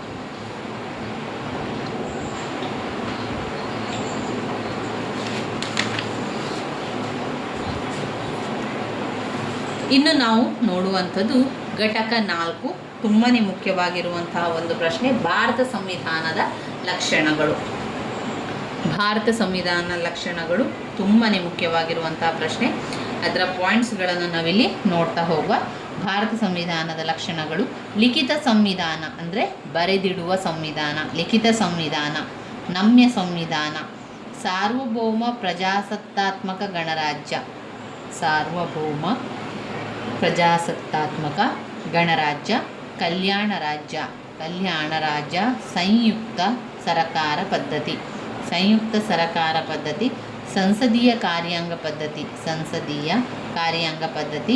ಮೂಲಭೂತ ಹಕ್ಕುಗಳು, ರಾಜ್ಯನೀತಿ ನಿರ್ದೇಶನ ತತ್ವಗಳು. ಮೂಲಭೂತ ಹಕ್ಕುಗಳು, ರಾಜ್ಯನೀತಿಯ ನಿರ್ದೇಶಕ ತತ್ವಗಳು. ಮೂಲಭೂತ ಕರ್ತವ್ಯಗಳು. ಸ್ವತಂತ್ರ ನ್ಯಾಯಾಂಗ. ಏಕಪೌರತ್ವ, ಸಾರ್ವತ್ರಿಕ ವಯಸ್ಕ ಮತದಾನ ಪದ್ಧತಿ. ಜಾತ್ಯತೀತ ರಾಷ್ಟ್ರ. ಕೊನೆಯದಾಗಿ ತುರ್ತು ಪರಿಸ್ಥಿತಿ. ಇದನ್ನು ಬಾಯ್ಪಾಠ ಮಾಡ್ಕೊಳ್ಳಿ. ವೆರಿ ಇಂಪಾರ್ಟೆಂಟ್ ಆಗಿರುವಂತಹ ಪ್ರಶ್ನೆ, ಸ್ಕಿಪ್ ಮಾಡಬೇಡಿ. ಈ 14 ಪಾಯಿಂಟ್ಸ್ಗಳನ್ನು ಕೂಡ ನೀವು ಬಾಯ್ಪಾಠ ಮಾಡಿಟ್ಕೊಳ್ಬೇಕು. ಭಾರತ ಸಂವಿಧಾನದ ಲಕ್ಷಣಗಳು: ಲಿಖಿತ ಸಂವಿಧಾನ, ನಮ್ಯ ಸಂವಿಧಾನ, ಸಾರ್ವಭೌಮ ಪ್ರಜಾಸತ್ತಾತ್ಮಕ ಗಣರಾಜ್ಯ, ಕಲ್ಯಾಣ ರಾಜ್ಯ, ಸಂಯುಕ್ತ ಸರಕಾರ ಪದ್ಧತಿ, ಸಂಸದೀಯ ಕಾರ್ಯಾಂಗ ಪದ್ಧತಿ, ಮೂಲಭೂತ ಹಕ್ಕುಗಳು, ರಾಜ್ಯ ನೀತಿಯ ನಿರ್ದೇಶಕ ತತ್ವಗಳು, ಮೂಲಭೂತ ಕರ್ತವ್ಯಗಳು, ಸ್ವತಂತ್ರ ನ್ಯಾಯಾಂಗ, ಏಕಪೌರತ್ವ, ಸಾರ್ವತ್ರಿಕ ವಯಸ್ಕರ ಮತದಾನ ಪದ್ಧತಿ, ಸಾರ್ವತ್ರಿಕ ವಯಸ್ಕ ಮತದಾನ ಪದ್ಧತಿ, ಜಾತ್ಯತೀತ ರಾಷ್ಟ್ರ, ತುರ್ತು ಪರಿಸ್ಥಿತಿ, ಜಾತ್ಯತೀತ ರಾಷ್ಟ್ರ, ತುರ್ತು ಪರಿಸ್ಥಿತಿ. ಈಗ ಅವುಗಳ ವಿವರಣೆಯನ್ನು ತಿಳ್ಕೊಳ್ಳುವ. ಸಂವಿಧಾನದ ಲಕ್ಷಣಗಳಲ್ಲಿ ಮೊದಲನೆಯದು ಲಿಖಿತ ಸಂವಿಧಾನ. ನಮ್ಮ ಭಾರತ ದೇಶದಲ್ಲಿರುವಂತಹ ಸಂವಿಧಾನ ಲಿಖಿತ ಸಂವಿಧಾನವಾಗಿದೆ. ಅಂದರೆ ಅದು ಬರವಣಿಗೆಯಲ್ಲಿ ಇರುವಂತಹ ಸಂವಿಧಾನ. ಆಡಳಿತದ ಎಲ್ಲ ವಿಷಯಗಳನ್ನು ವಿವರವಾಗಿ ಅದರಲ್ಲಿ ಬರೆಯಲಾಗಿದೆ. ಮೂಲಭೂತ ಹಕ್ಕುಗಳು, ರಾಜ್ಯನೀತಿ ನಿರ್ದೇಶನ ತತ್ವಗಳು, ಪೌರತ್ವ, ಸಂಯುಕ್ತ ಪದ್ಧತಿ, ತುರ್ತು ಪರಿಸ್ಥಿತಿ ಅಧಿಕಾರಗಳು, ಕೇಂದ್ರ ರಾಜ್ಯ ಸರ್ಕಾರಗಳ ರಚನೆ, ಅವುಗಳ ಸಂಬಂಧ ಎಲ್ಲದರ ಬಗ್ಗೆ ಕೂಡ ಸಂವಿಧಾನದಲ್ಲಿ ವಿವರವಾಗಿ ಅದರಲ್ಲಿ ಬರೆದು ಇಡಲಾಗಿರುವಂಥದ್ದು. ಸಂವಿಧಾನ ಜಾರಿಗೆ ಬಂದಾಗ ಅದರಲ್ಲಿ 395 ವಿಧಿಗಳು ಮತ್ತು 8 ಅನುಸೂಚಿಗಳು ಇದ್ದವು. ಅನೇಕ ಸಂವಿಧಾನ ತಿದ್ದುಪಡಿಗಳಿಂದ ವಿಧಿಗಳ ಸಂಖ್ಯೆಯಲ್ಲಿ ಏರುಪೇರಾಗಿದೆ. ಕೆಲವು ವಿಧಿಗಳು ರದ್ದಾಗಿ ಇನ್ನು ಕೆಲವು ಸಂವಿಧಾನಕ್ಕೆ ಅಳವಡಿಸಲ್ಪಟ್ಟಿದ್ದರೂ ವಿಧಿಗಳ ಮೊದಲ ಕ್ರಮ ಸಂಖ್ಯೆ ಬದಲಾವಣೆಯಾಗಿಲ್ಲ. ಆದ್ದರಿಂದ ಸಂವಿಧಾನದಲ್ಲಿ 395ನೆಯ ವಿಧಿಯೇ ಕೊನೆಯ ಕ್ರಮ ಸಂಖ್ಯೆಯಾಗಿದ್ದರೂ ಸಹ ಸಂವಿಧಾನದಿಂದ ರದ್ದುಪಡಿಸಿರುವ ಅಥವಾ ಸಂವಿಧಾನಕ್ಕೆ ಹೊಸದಾಗಿ ಸೇರಿಸಿರುವಂತಹ ವಿಧಿಗಳನ್ನು ಗಮನದಲ್ಲಿ ತೆಗೆದುಕೊಂಡರೆ ಈಗ 444 ವಿಧಿಗಳು ಮತ್ತು 12 ಅನುಸೂಚಿಗಳು ಇರುವುದು ಗಮನಿಸಬಹುದು. ಅಲ್ಲದೆ ಸಂವಿಧಾನಕ್ಕೆ ತಿದ್ದುಪಡಿ ಸಹ ಆಗಿದೆ. ಆದ್ದರಿಂದ ಇದನ್ನು ಬೃಹತ್ ಲಿಖಿತ ಸಂವಿಧಾನ ಅಂತ ಹೇಳಲಾಗಿದೆ. 2ನೇ ಪಾಯಿಂಟ್ನಲ್ಲಿ ನಮ್ಯತೆ ಮತ್ತು ಅನಮ್ಯತೆಗಳ ಮಿಶ್ರಣ. ನಮ್ಯತೆ ಮತ್ತು ಅನಮ್ಯತೆಗಳ ಮಿಶ್ರಣ.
ನಮ್ಯತೆ ಮತ್ತು ಅನಮ್ಯತೆಗಳ ಮಿಶ್ರಣ. ಈ ಲಕ್ಷಣವನ್ನು ಸಂವಿಧಾನ ಹೊಂದಿದೆ ಎನ್ನುವುದರ ಬದಲು ಇದನ್ನು ಭಾಗಶಃ ನಮ್ಯ ಮತ್ತು ಭಾಗಶಃ ಅನಮ್ಯ ಎಂದು ಹೇಳಬಹುದು. ಇದರಲ್ಲಿ ಭಾರತ ಸಂವಿಧಾನ ತೀರಾ ಅನಮ್ಯವೂ ಆಗಿರದೆ ಸಮತೋಲನವನ್ನು ಹೊಂದಿದೆ. ನಮ್ಯತೆ ಕೂಡ ಅಲ್ಲ, ಅನಮ್ಯತೆ ಕೂಡ ಅಲ್ಲ, ಎರಡೂವನ್ನು ಕೂಡ ಸಮತೋಲನ ಹೊಂದಿರುವಂಥ ಒಂದು ಸಂವಿಧಾನ ರಚನಾಕಾರರು ಕಾಲಕ್ಕೆ ಮತ್ತು ಅವಶ್ಯಕತೆಗಳಿಗೆ ಸಂಬಂಧಪಟ್ಟಂತೆ ಬದಲಾವಣೆ ಮಾಡಲು ಅವಕಾಶವಿರಬೇಕು ಎಂಬುದನ್ನು ಗಮನಿಸಿರುವುದು ಕಂಡುಬರುತ್ತದೆ. ಭಾರತ ಸಂವಿಧಾನ ಬ್ರಿಟಿಷ್ ಸಂವಿಧಾನದಂತೆ ನಮ್ಯವೂ ಅಥವಾ ಅಮೇರಿಕ ಸಂವಿಧಾನದಂತೆ ಕಠಿಣವೂ ಅಲ್ಲ. ಭಾರತ ಸಂವಿಧಾನವು ಹೆಚ್ಚು ಕಠಿಣ ಮಾರ್ಗ ಅನುಸರಿಸದೆ ಕೆಲವು ತಿದ್ದುಪಡಿಗಳನ್ನು ಮಾಡಲು ಅವಕಾಶವನ್ನು ಕೊಟ್ಟಿದ್ದಾರೆ. ಈ ಅವಕಾಶಗಳು ಅಂತ ನಾವು ನೋಡಿದರೆ, ಸಂವಿಧಾನದ ಕೆಲವು ನಿಯಮಗಳನ್ನು ಸಾಮಾನ್ಯ ಬಹುಮತದಿಂದ ಸಂಸತ್ತು ತಿದ್ದುಪಡಿ ಮಾಡಬಹುದು. ಉದಾಹರಣೆಗೆ ಸಂವಿಧಾನದ 2 ಮತ್ತು 3 ಮತ್ತು 4ನೇ ವಿಧಿಗಳು ರಾಜ್ಯಗಳ ಮೇಲ್ಮನೆಯನ್ನು ರಚಿಸುವ ಅಥವಾ ರದ್ದುಗೊಳಿಸುವುದಕ್ಕೆ ಸಂಬಂಧಿಸಿದಂತೆ ಸುಲಭವಾಗಿ ತಿದ್ದುಪಡಿ ಮಾಡಬಹುದು. ಎರಡನೇದು, ಸಂವಿಧಾನ ಕೆಲವು ಮುಖ್ಯ ವಿಷಯಗಳನ್ನು ಸಂಸತ್ತು ತನ್ನ ವಿಶೇಷ ಬಹುಮತದಿಂದ ತಿದ್ದುಪಡಿ ಮಾಡಬಹುದು. ಸಂವಿಧಾನ ಕೆಲವು ಮುಖ್ಯ ನಿಯಮಗಳನ್ನು ತಿದ್ದುಪಡಿ ಮಾಡಲು ವಿಶೇಷ ಬಹುಮತದ ಜೊತೆಗೆ ಒಟ್ಟು ರಾಜ್ಯಗಳಲ್ಲಿ ಅರ್ಧದಷ್ಟು ರಾಜ್ಯಗಳು ಅಂತಹ ತಿದ್ದುಪಡಿ ಮಸೂದೆಗಳಿಗೆ ಅನುಮೋದನೆ ನೀಡಬೇಕು. 3ನೇ ಪಾಯಿಂಟ್, ಸಾರ್ವಭೌಮ ಪ್ರಜಾಸತ್ತಾತ್ಮಕ ಗಣರಾಜ್ಯ.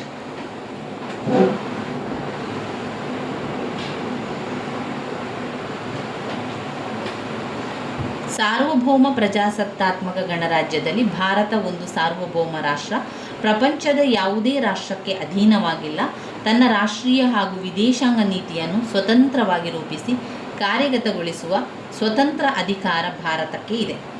ಕಾಮನ್ವೆಲ್ತ್ ಸ್ವತಂತ್ರ ರಾಷ್ಟ್ರಗಳ ಸದಸ್ಯತ್ವವನ್ನು ಹೊಂದಿದ್ದರೂ ತನ್ನ ಸಾರ್ವಭೌಮತ್ವಕ್ಕೆ ಯಾವ ತೊಂದರೆಯೂ ಇಲ್ಲ. ತನಗೆ ಇಚ್ಛೆ ಇದ್ದಲ್ಲಿ ಸದಸ್ಯತ್ವವನ್ನು ಹಿಂದೆ ತೆಗೆಯಬಹುದು.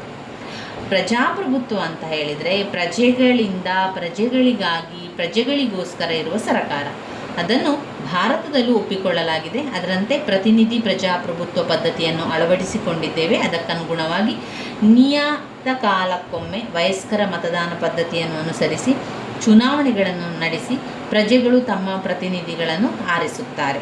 ಈ ರೀತಿಯಾಗಿ ಆಯ್ಕೆಯಾದ ಪ್ರತಿನಿಧಿಗಳು ಸರಕಾರವನ್ನು ನಡೆಸುವರು ಹಾಗೂ ಅಧಿಕಾರವನ್ನು ಉಪಯೋಗಿಸಿಕೊಂಡು ಪ್ರಜೆಗಳ ಹಿತಾಸಕ್ತಿಗಳನ್ನು ಕಾಪಾಡಲು ಪ್ರಯತ್ನಿಸ್ತಾರೆ. ಇನ್ನು 4ನೇ ಪಾಯಿಂಟ್ನಲ್ಲಿ ಕಲ್ಯಾಣ ರಾಜ್ಯ. ಭಾರತದ ಸಂವಿಧಾನ ಕಲ್ಯಾಣ ರಾಜ್ಯವನ್ನು ಸ್ಥಾಪನೆ ಮಾಡಬೇಕು ಅಂತ ಅದು ಯೋಚನೆಯನ್ನು ಮಾಡ್ತಾ ಇತ್ತು. ಅದರ ಜೊತೆಗೆ ಸಾಮಾಜಿಕ, ಆರ್ಥಿಕ, ರಾಜಕೀಯ ಸಮಾನತೆಯನ್ನು ಸ್ಥಾಪಿಸಬೇಕು ಎನ್ನುವಂಥ ಉದ್ದೇಶ ಕೂಡ ಅದು ಹೊಂದಿತ್ತು. ಕಲ್ಯಾಣ ರಾಜ್ಯ ಆಗಬೇಕು, ಅಷ್ಟೇ ಅಲ್ಲದೆ ಸಾಮಾಜಿಕ, ಆರ್ಥಿಕ, ರಾಜಕೀಯ ಸಮಾನತೆ ಪ್ರಜೆಗಳಿಗೆ ಕೊಡಬೇಕು ಎನ್ನುವಂಥದ್ದು. ಇದು ಸಂವಿಧಾನ ಪ್ರಸ್ತಾವನೆಯಲ್ಲಿ ಮತ್ತು ರಾಜ್ಯ ನೀತಿಯ ನಿರ್ದೇಶನ ತತ್ವಗಳ ಅಧ್ಯಯನದಲ್ಲಿ ಸ್ಪಷ್ಟಪಡಿಸಲಾಗಿದೆ. ಸಾಮಾಜಿಕ ಆರ್ಥಿಕ ಸಮಾನತೆ ಪಡೆಯಲು ಬೇಕಾದ ಅವಕಾಶಗಳನ್ನು ಸಂವಿಧಾನ, ದೇಶದ ಕಾನೂನುಗಳು ಪ್ರಜೆಗಳಿಗೆ ಕಲ್ಪಿಸಿಕೊಟ್ಟಿದೆ. ವಯಸ್ಕ ಮತದಾನದ ಪದ್ಧತಿಯನ್ನು ಅನುಸರಿಸುವುದರ ಮೂಲಕ ರಾಜಕೀಯ ಸಮಾನತೆಯನ್ನು ಸಹ ನೀಡಲಾಗಿದೆ. ಇನ್ನು 5ನೇ ಪಾಯಿಂಟ್, ಸಂಯುಕ್ತತೆ ಮತ್ತು ಏಕಾತ್ಮಕ ಪದ್ಧತಿಯ ಲಕ್ಷಣಗಳ ಮಿಶ್ರಣ. ಸಂಯುಕ್ತತೆ ಮತ್ತು ಏಕಾತ್ಮಕ ಪದ್ಧತಿಯ ಲಕ್ಷಣಗಳ ಮಿಶ್ರಣ. ವೈವಿಧ್ಯತೆಯಲ್ಲಿ ಏಕತೆಯನ್ನು ಸಾಧಿಸಲು ನಮ್ಮ ಸಂವಿಧಾನ ರಚನಾಕಾರರು ಸಂಯುಕ್ತ ವ್ಯವಸ್ಥೆಯನ್ನು ರಾಜಕೀಯ ಪದ್ಧತಿಯನ್ನಾಗಿ ಒಪ್ಪಿಕೊಂಡಿರುವುದು ತಿಳಿದಿರುವಂಥದ್ದು. ಸಂವಿಧಾನದಲ್ಲಿ ಎಲ್ಲೂ ಸಂಯುಕ್ತ ಎಂಬ ಪದ ಬಳಸಲಾಗದಿದ್ದರೂ ಸಹ ಸಂವಿಧಾನ ಮೊದಲನೆಯ ವಿಧಿ ಇಂಡಿಯಾ ಅಂದರೆ ಭಾರತ ರಾಜ್ಯಗಳ ಒಂದು ಒಕ್ಕೂಟ ಎಂದು ಹೇಳಿದೆ. 6ನೇ ಪಾಯಿಂಟ್, ಸಂಸದೀಯ ಕಾರ್ಯಾಂಗ ಪದ್ಧತಿ. ಸಂವಿಧಾನ ರಚನಾ ಸಭೆಯಲ್ಲಿ ಬಹುಮಂದಿ ಸದಸ್ಯರು ಬ್ರಿಟಿಷ್ ಮಾದರಿಯ ಸಂಸದೀಯ ಕಾರ್ಯಾಂಗ ಪದ್ಧತಿ ಭಾರತಕ್ಕೆ ಸೂಕ್ತ ಅಂತ ಹೇಳಿದ್ದಾರೆ. ಅದನ್ನು ಅಳವಡಿಸಬೇಕು ಎಂದು ಅಭಿಪ್ರಾಯವನ್ನು ಕೂಡ ಕಳಿಸಿರುವಂಥದ್ದು. ಯಾಕೆ ಕಾರಣ ಅಂತ ಹೇಳಿದರೆ, ಈ ಪದ್ಧತಿಯ ಬಗ್ಗೆ ಭಾರತೀಯರಿಗೆ ತರಬೇತಿಯನ್ನು ಬ್ರಿಟಿಷರು ನೀಡಿದರು. ಆದ್ದರಿಂದ ಅವರಿಗೆ ಕಾರ್ಯರೂಪದಲ್ಲಿ ತರುವುದು ಸುಲಭವೆಂದು ನಂಬಿದ್ದರು. ಅಲ್ಲದೆ ಸಂಸದೀಯ ಕಾರ್ಯಾಂಗ ಪದ್ಧತಿಯಲ್ಲಿ ಕಾರ್ಯಾಂಗ ನಿರಂಕುಶ ರೀತಿಯಲ್ಲಿ ಅಧಿಕಾರವನ್ನು ಉಪಯೋಗಿಸಿಕೊಳ್ಳಲು ಸಾಧ್ಯವಿಲ್ಲವೆಂಬಂತೆ ಮತ್ತೊಂದು ಕಾರಣವಾಗಿತ್ತು. ಇಂತಹ ಸರಕಾರ ಪದ್ಧತಿಯಲ್ಲಿ ಪ್ರಜೆಗಳಿಂದ ಆಯ್ಕೆಯಾದ ಸಂಸತ್ತು ಪರಮಾಧಿಕಾರವನ್ನು ಹೊಂದಿ ಅಸಮರ್ಪಕವಾದ ಅಥವಾ ನಿರಂಕುಶ ರೀತಿಯಲ್ಲಿ ವರ್ತಿಸುವ ಮಂತ್ರಿಮಂಡಲವನ್ನು ಪದಚ್ಯುತಗೊಳಿಸುವ ಅಧಿಕಾರವನ್ನು ಪಡೆದಿದೆ. ಇನ್ನು ಪಾರ್ಲಿಮೆಂಟ್ ಅಥವಾ ಸಂಸತ್ತಿನ ಪರಮಾಧಿಕಾರವನ್ನು ಸಂವಿಧಾನ 24ನೇ ಮತ್ತು 42ನೇ ತಿದ್ದುಪಡಿ ಖಚಿತಪಡಿಸುತ್ತದೆ. ರಾಜ್ಯ ಮಟ್ಟದಲ್ಲೂ ಕೂಡ ಸಂಸದೀಯ ಕಾರ್ಯಾಂಗ ಪದ್ಧತಿ ಅಳವಡಿಸಲಾಗಿದೆ. ಇನ್ನು 7ನೇ ಪಾಯಿಂಟ್ನಲ್ಲಿ ಮೂಲಭೂತ ಹಕ್ಕುಗಳು. ಸಂವಿಧಾನದಲ್ಲಿ ಸಂವಿಧಾನದ 3ನೇ ಅಧ್ಯಯನದಲ್ಲಿ ಮೂಲಭೂತ ಹಕ್ಕುಗಳ ಬಗ್ಗೆ ಇದೆ. ಅದಾದಮೇಲೆ ಸಂವಿಧಾನದ 4ನೇ ಭಾಗದಲ್ಲಿ ರಾಜನೀತಿ ನಿರ್ದೇಶನ ತತ್ವಗಳು, ಸಂವಿಧಾನ 3ನೇ ಭಾಗದಲ್ಲಿ ಮೂಲಭೂತ ಹಕ್ಕುಗಳು, ಕರ್ತವ್ಯಗಳು ಇರುವಂಥದ್ದು. ಅದರಲ್ಲಿ ಹಕ್ಕುಗಳು ಅಂತ ಬಂದಾಗ ಸಮಾನತೆಯ ಹಕ್ಕು, ಸ್ವಾತಂತ್ರ್ಯದ ಹಕ್ಕು, ಶೋಷಣೆಯ ವಿರುದ್ಧದ ಹಕ್ಕು, ಧಾರ್ಮಿಕ ಹಕ್ಕು, ಸಾಂಸ್ಕೃತಿಕ ಹಕ್ಕು, ವಿದ್ಯಾಭ್ಯಾಸದ ಹಕ್ಕು. ಸಮಾನತೆಯ ಹಕ್ಕು, ಸ್ವಾತಂತ್ರ್ಯದ ಹಕ್ಕು, ಶೋಷಣೆಯ ವಿರುದ್ಧದ ಹಕ್ಕು, ಧಾರ್ಮಿಕ ಹಕ್ಕು, ಸಾಂಸ್ಕೃತಿಕ ಹಕ್ಕು ಮತ್ತು ವಿದ್ಯಾಭ್ಯಾಸದ ಹಕ್ಕುಗಳು ಮೂಲಭೂತ ಹಕ್ಕುಗಳಲ್ಲಿ ಕಾಣಬಹುದು. ರಾಜ್ಯ ನೀತಿಯ ನಿರ್ದೇಶಕ ತತ್ವಗಳಲ್ಲಿ ಸಂವಿಧಾನದ 4ನೇ ಅಧ್ಯಾಯದಲ್ಲಿ ರಾಜ್ಯನೀತಿಯ ನಿರ್ದೇಶನ ತತ್ವಗಳನ್ನು ಅಳವಡಿಸಲಾಗಿದೆ. ಸಾಮಾಜಿಕ, ಆರ್ಥಿಕ, ಪ್ರಜಾಪ್ರಭುತ್ವ ಸ್ಥಾಪಿಸಲು ನಿರ್ದೇಶಕಗಳು ಬುನಾದಿಯಾಗಿದೆ. ಇವುಗಳನ್ನು ಕಾರ್ಯರೂಪದಲ್ಲಿ ತರುವುದರ ಬಗ್ಗೆ ನ್ಯಾಯಾಂಗದಲ್ಲಿ ಪ್ರಶ್ನಿಸಲು ಸಾಧ್ಯವಿಲ್ಲದಿದ್ದರೂ ದೇಶದ ಆಡಳಿತದಲ್ಲಿ ಮೂಲಭೂತ ತತ್ವಗಳೆಂದು ಪರಿಗಣಿಸಲಾಗಿದೆ. ಆದುದರಿಂದ ಎಲ್ಲ ಮಟ್ಟದಲ್ಲೂ ಸರ್ಕಾರಗಳು ಅವುಗಳಿಗೆ ಹೆಚ್ಚು ಗಮನ ನೀಡಿ ಪ್ರಾಮಾಣಿಕ ಪ್ರಯತ್ನದಿಂದ ಅನುಷ್ಠಾನಕ್ಕೆ ತಂದು ಈ ಅಧ್ಯಯನದ ಗುರಿಯನ್ನು ಸಾಧಿಸಲು ಪ್ರಯತ್ನಿಸಬೇಕು. 3ನೇ ಅಧ್ಯಾಯ ರಾಜಕೀಯ ಪ್ರಜಾಪ್ರಭುತ್ವವನ್ನು ಸಾಧಿಸಲು ಅವಕಾಶ ಮಾಡಿಕೊಟ್ಟರೆ 4ನೇ ಅಧ್ಯಯನ ತತ್ವಗಳು ಸಾಮಾಜಿಕ ಮತ್ತು ಆರ್ಥಿಕ ಪ್ರಜಾಪ್ರಭುತ್ವವನ್ನು ಸ್ಥಾಪಿಸಲು ಬುನಾದಿಯಾಗಿದೆ. ಮೂಲಭೂತ ಕರ್ತವ್ಯಗಳು. ಸಂವಿಧಾನಕ್ಕೆ ಮಾಡಲಾದ 42ನೇ ತಿದ್ದುಪಡಿಯ ಮೂಲಕ ಮೂಲಭೂತ ಕರ್ತವ್ಯಗಳನ್ನು ಸೇರಿಸಲಾಗಿದೆ. 4ನೇ ಅಧ್ಯಾಯಕ್ಕೆ 51A ಎಂಬ ವಿಧಿಯನ್ನು ಸೇರಿ 10 ಕರ್ತವ್ಯಗಳನ್ನು ಪ್ರಜೆಗಳು ನೆರವೇರಿಸಲೇಬೇಕು ಎಂಬುದು ಸ್ಪಷ್ಟಪಡಿಸಲಾಗಿದೆ. ಪ್ರಜೆಗಳು ತಮ್ಮ ಕಾರ್ಯದಲ್ಲಿ ನಿರಂತರವಾದ ನೀತಿ ಸಂಹಿತೆಯನ್ನು ಅನುಸರಿಸಬೇಕು ಎಂಬುದನ್ನು ಮನಗಂಡು ಈ ವಿಧಿಯನ್ನು ಸೇರಿಸಲಾಗಿದೆ. ಯಾಕಂದರೆ ಹಕ್ಕು ಮತ್ತು ಕರ್ತವ್ಯಗಳು ಒಂದೇ ನಾಣ್ಯದ 2 ಮುಖಗಳಿದ್ದಂತೆ, ಒಂದನ್ನು ಬಿಟ್ಟು ಮತ್ತೊಂದು ಬಯಸುವುದು ಸಾಧ್ಯವಿಲ್ಲ. ಆದುದರಿಂದ ಹಕ್ಕು ನನ್ನದು ಎಂದಾಗ ಕರ್ತವ್ಯವೂ ಕೂಡ ಇದೆ ಎಂಬುದನ್ನು ಯಾವ ಪ್ರಜೆಯೂ ಕೂಡ ಮರೆಯಬಾರದು. ನಮಗೆ ಹಕ್ಕುಗಳಿದೆ ಎಂದ ಮೇಲೆ ನಮಗೆ ಕರ್ತವ್ಯಗಳು ಕೂಡ ಇದೆ. ಇದನ್ನು ಸ್ಪಷ್ಟಪಡಿಸಲು ಮೂಲಭೂತ ಕರ್ತವ್ಯಗಳು ಸಂವಿಧಾನಕ್ಕೆ ಸೇರಿಸಿರುವಂಥದ್ದು. ಇನ್ನು 10ನೆಯ ಪಾಯಿಂಟ್, ಸ್ವತಂತ್ರ ಮತ್ತು ಏಕೀಕೃತ ನ್ಯಾಯಾಂಗ ಪದ್ಧತಿ. ಭಾರತ ಸಂವಿಧಾನ ಸ್ವತಂತ್ರ ಮತ್ತು ಏಕೀಕೃತ ನ್ಯಾಯಾಂಗ ವ್ಯವಸ್ಥೆಗೆ ಅವಕಾಶ ಕಲ್ಪಿಸಿದೆ. ಪ್ರಜೆಗಳ ಹಕ್ಕುಗಳನ್ನು ರಕ್ಷಿಸಲು ಮತ್ತು ನಿರ್ಭಯದಿಂದ ಕೆಲಸ ಮಾಡಲು ನ್ಯಾಯಾಲಯಗಳು ಸ್ವಾತಂತ್ರ್ಯವನ್ನು ಪಡೆದಿದೆ. ಶ್ರೇಷ್ಠ ನ್ಯಾಯಾಲಯ, ಉಚ್ಚ ನ್ಯಾಯಾಲಯಗಳ ನ್ಯಾಯಾಧೀಶರನ್ನು ಸುಲಭವಾಗಿ ಪದಚ್ಯುತಗೊಳಿಸಲು ಸಾಧ್ಯವಿಲ್ಲ. ಅದರ ಅಧಿಕಾರಾವಧಿಯಲ್ಲಿ ವೇತನ ಮತ್ತು ಇತರ ಸೌಲಭ್ಯಗಳು ಮೊಟಕುಗೊಳಿಸಲು ಸಾಧ್ಯವಿಲ್ಲ.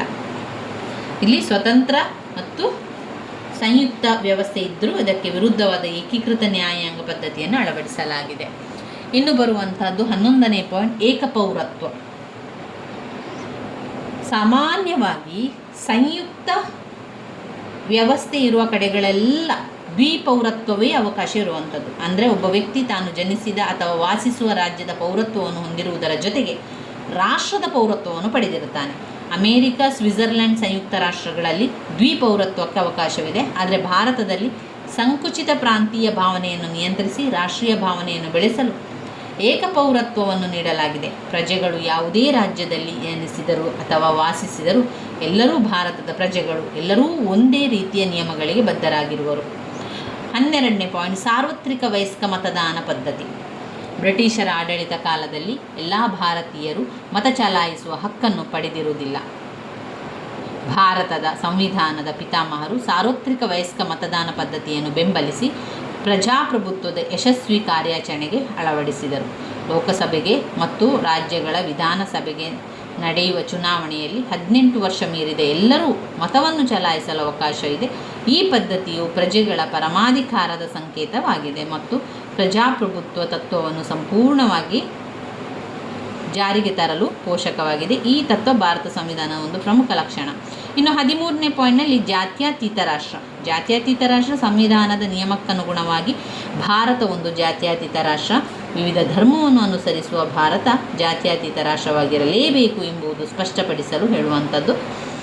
ಇಲ್ಲಿ ಅದರ ಪ್ರಸ್ತಾವನೆ, ಜಾತ್ಯತೀತ ರಾಷ್ಟ್ರ ಅಂತ ಹೇಳಿದರೆ ಸರ್ಕಾರ ಯಾವ ರಾಷ್ಟ್ರಧರ್ಮವನ್ನು ಅಂಗೀಕರಿಸಿಲ್ಲ, ಯಾವ ಧರ್ಮವನ್ನು ರಾಷ್ಟ್ರಧರ್ಮವೆಂದು ನಿರ್ಧರಿಸಲು ಅಧಿಕಾರವಿಲ್ಲ. ಎಲ್ಲ ಧರ್ಮವನ್ನು ಸಮಾನತೆಯಿಂದ ಕಂಡು ಸಮಾನವಾಗಿ ಗೌರವಿಸುವುದು ಗೌರವಿಸುವುದು ರಾಷ್ಟ್ರದ ಗುರಿಯಾಗಿದೆ. ಧರ್ಮದ ಆಧಾರ ಮೇಲೆ ಸರಕಾರಿ ಸೇವೆ ಸೇರಲಾಗಲಿ ಅಥವಾ ಯಾವುದೇ ವಿದ್ಯಾಸಂಸ್ಥೆಗೆ ಸೇರಲಾಗಲಿ ಭೇದ ಭಾವ ಮಾಡಲು ಸಾಧ್ಯ ಇಲ್ಲ. ಕೊನೆಯದಾದ ಸಂವಿಧಾನದ ಲಕ್ಷಣ ತುರ್ತು ಪರಿಸ್ಥಿತಿಗಳು. ತುರ್ತು ಪರಿಸ್ಥಿತಿಯಲ್ಲಿ ಭಾರತ ಸಂವಿಧಾನದ ಮತ್ತೊಂದು ವಿಶೇಷ ಲಕ್ಷಣ ಅಂತ ಹೇಳಿದರೆ ಅದು ಸಂವಿಧಾನದ 18ನೇ ಭಾಗದಲ್ಲಿರುವಂಥ ತುರ್ತು ಪರಿಸ್ಥಿತಿ. ಈ ತುರ್ತು ಪರಿಸ್ಥಿತಿಯು 352ನೇ ವಿಧಿಯಿಂದ 360ರ ವಿಧಿಯವರೆಗೆ 3 ವಿಧವಾದ ತುರ್ತು ಪರಿಸ್ಥಿತಿಗಳನ್ನು ಸರಕಾರ ಘೋಷಿಸುತ್ತದೆ. 352ನೇ ವಿಧಿಗನುಗುಣವಾಗಿ ದೇಶದ ಯಾವುದೇ ಭಾಗದಲ್ಲಿ ಹೊರಗಿನಿಂದ ಅಥವಾ ಆಂತರಿಕವಾಗಿ ದೇಶದ ಭದ್ರತೆಗೆ ಧಕ್ಕೆ ಉಂಟಾದ ಸಂದರ್ಭದಲ್ಲಿ ಎಂದು ತಿಳಿದು ಬಂದರೆ ರಾಷ್ಟ್ರೀಯ ತುರ್ತು ಪರಿಸ್ಥಿತಿಯನ್ನು ರಾಷ್ಟ್ರಾಧ್ಯಕ್ಷರು ಘೋಷಿಸಬಹುದು. ಎರಡನೆಯದಾಗಿ 356ನೇ ವಿಧಿಯ ಅನ್ವಯ ಯಾವುದೇ ರಾಜ್ಯದಲ್ಲಿ ಸಂವಿಧಾನಾತ್ಮಕವಾದ ಸರಕಾರದ ಕೆಲಸ ಮಾಡಲು ಸಾಧ್ಯವಿಲ್ಲವೆಂದು ತಿಳಿದು ಬಂದಾಗ ಸಂವಿಧಾನಾತ್ಮಕ ತುರ್ತು ಪರಿಸ್ಥಿತಿಯನ್ನು ಘೋಷಿಸಬಹುದು. ಇದನ್ನು ರಾಷ್ಟ್ರಾಧ್ಯಕ್ಷರ ಆಳ್ವಿಕೆ ಎಂದು ಕರೆಯಲಾಗಿದೆ. ಮೂರನೆಯದಾಗಿ 360ನೇ ವಿಧಿಯ ಪ್ರಕಾರ ರಾಷ್ಟ್ರಾಧ್ಯಕ್ಷರು ದೇಶದಲ್ಲಿ ಹಣಕಾಸಿನ ಪರಿಸ್ಥಿತಿ ಬರುವಂಥದ್ದು 360, 352 ದೇಶದ ಭದ್ರತೆ, 356 ಸರಕಾರಿ ಕೆಲಸದಲ್ಲಿ ಸಾಧ್ಯವಿಲ್ಲ ಎಂದು ತಿಳಿದು ಬಂದಾಗ, 360 ಶಿಕ್ಷಣ ಅಲ್ಲ ಹಣಕಾಸಿನ ಪರಿಸ್ಥಿತಿ ಕುಸಿದು ಬಿದ್ದಾಗ ಆರ್ಥಿಕ ತುರ್ತು ಪರಿಸ್ಥಿತಿಯನ್ನು ಘೋಷಿಸುವುದು 360ನೇ ವಿಧಿಯ ಪ್ರಕಾರ. ಇವಿಷ್ಟು ಭಾರತ ಸಂವಿಧಾನದ ಲಕ್ಷಣಗಳಲ್ಲಿ ಬರುವಂಥ ಪಾಯಿಂಟ್ಸ್ಗಳು. ಮತ್ತೊಮ್ಮೆ ಪಾಯಿಂಟ್ಸ್ಗಳನ್ನಷ್ಟೇ ತಿಳಿತಾ ಹೋಗುವ. ಲಿಖಿತ ಸಂವಿಧಾನ, ನಮ್ಯ ಸಂವಿಧಾನ, ಸಾರ್ವಭೌಮ ಪ್ರಜಾಸತ್ತಾತ್ಮಕ ಗಣರಾಜ್ಯ, ಕಲ್ಯಾಣ ರಾಜ್ಯ, ಸಂಯುಕ್ತ ಸರಕಾರ ಪದ್ಧತಿ, ಸಂಸದೀಯ ಕಾರ್ಯಾಂಗ ಪದ್ಧತಿ, ಮೂಲಭೂತ ಹಕ್ಕುಗಳು, ರಾಜ್ಯ ನೀತಿಯ ನಿರ್ದೇಶಕ ತತ್ವಗಳು, ಮೂಲಭೂತ ಕರ್ತವ್ಯಗಳು, ಸ್ವತಂತ್ರ ನ್ಯಾಯಾಂಗ, ಏಕಪೌರತ್ವ, ಸಾರ್ವತ್ರಿಕ ವಯಸ್ಕ ಮತದಾನ ಪದ್ಧತಿ, ಜಾತ್ಯತೀತ ರಾಷ್ಟ್ರ, ತುರ್ತು ಪರಿಸ್ಥಿತಿ. ಇವಿಷ್ಟು ಭಾರತ ಸಂವಿಧಾನದ ಲಕ್ಷಣಗಳಾಗಿದೆ. ಮುಂದಿನ ವಿಡಿಯೋದಲ್ಲಿ ಇನ್ನಷ್ಟು ವಿಚಾರಗಳಿದೆ ಸ್ನೇಹಿತರೆ. ಇನ್ನೂ ನಮ್ಮ ಮೂಲಭೂತ ಹಕ್ಕುಗಳು ಓದ್ಕೊಳ್ಳಿಕ್ಕಿದೆ, ಕರ್ತವ್ಯ ಓದ್ಕೊಳ್ಳಿಕ್ಕಿದೆ, ರಾಜನೀತಿ ನಿರ್ದೇಶನ ತತ್ವಗಳನ್ನು ಓದ್ಕೊಳ್ಳಿಕ್ಕಿದೆ. ಅದನ್ನೆಲ್ಲವನ್ನು ಕೂಡ ನಾವು ಮುಂದಿನ ವಿಡಿಯೋದಲ್ಲಿ ತಿಳ್ಕೊಳ್ಳುವ. ನನ್ನ ವೀಡಿಯೋಸ್ ಎಲ್ಲ ನಿಮಗೆ ಇಷ್ಟ ಆಗಿದ್ದರೆ ಲೈಕ್ ಕೊಡಿ, ಶೇರ್ ಮಾಡಿ, ಸಬ್ಸ್ಕ್ರೈಬ್ ಮಾಡಲಿಕ್ಕೆ ಮರಿಬೇಡಿ ಸ್ನೇಹಿತರೆ. ಧನ್ಯವಾದಗಳು.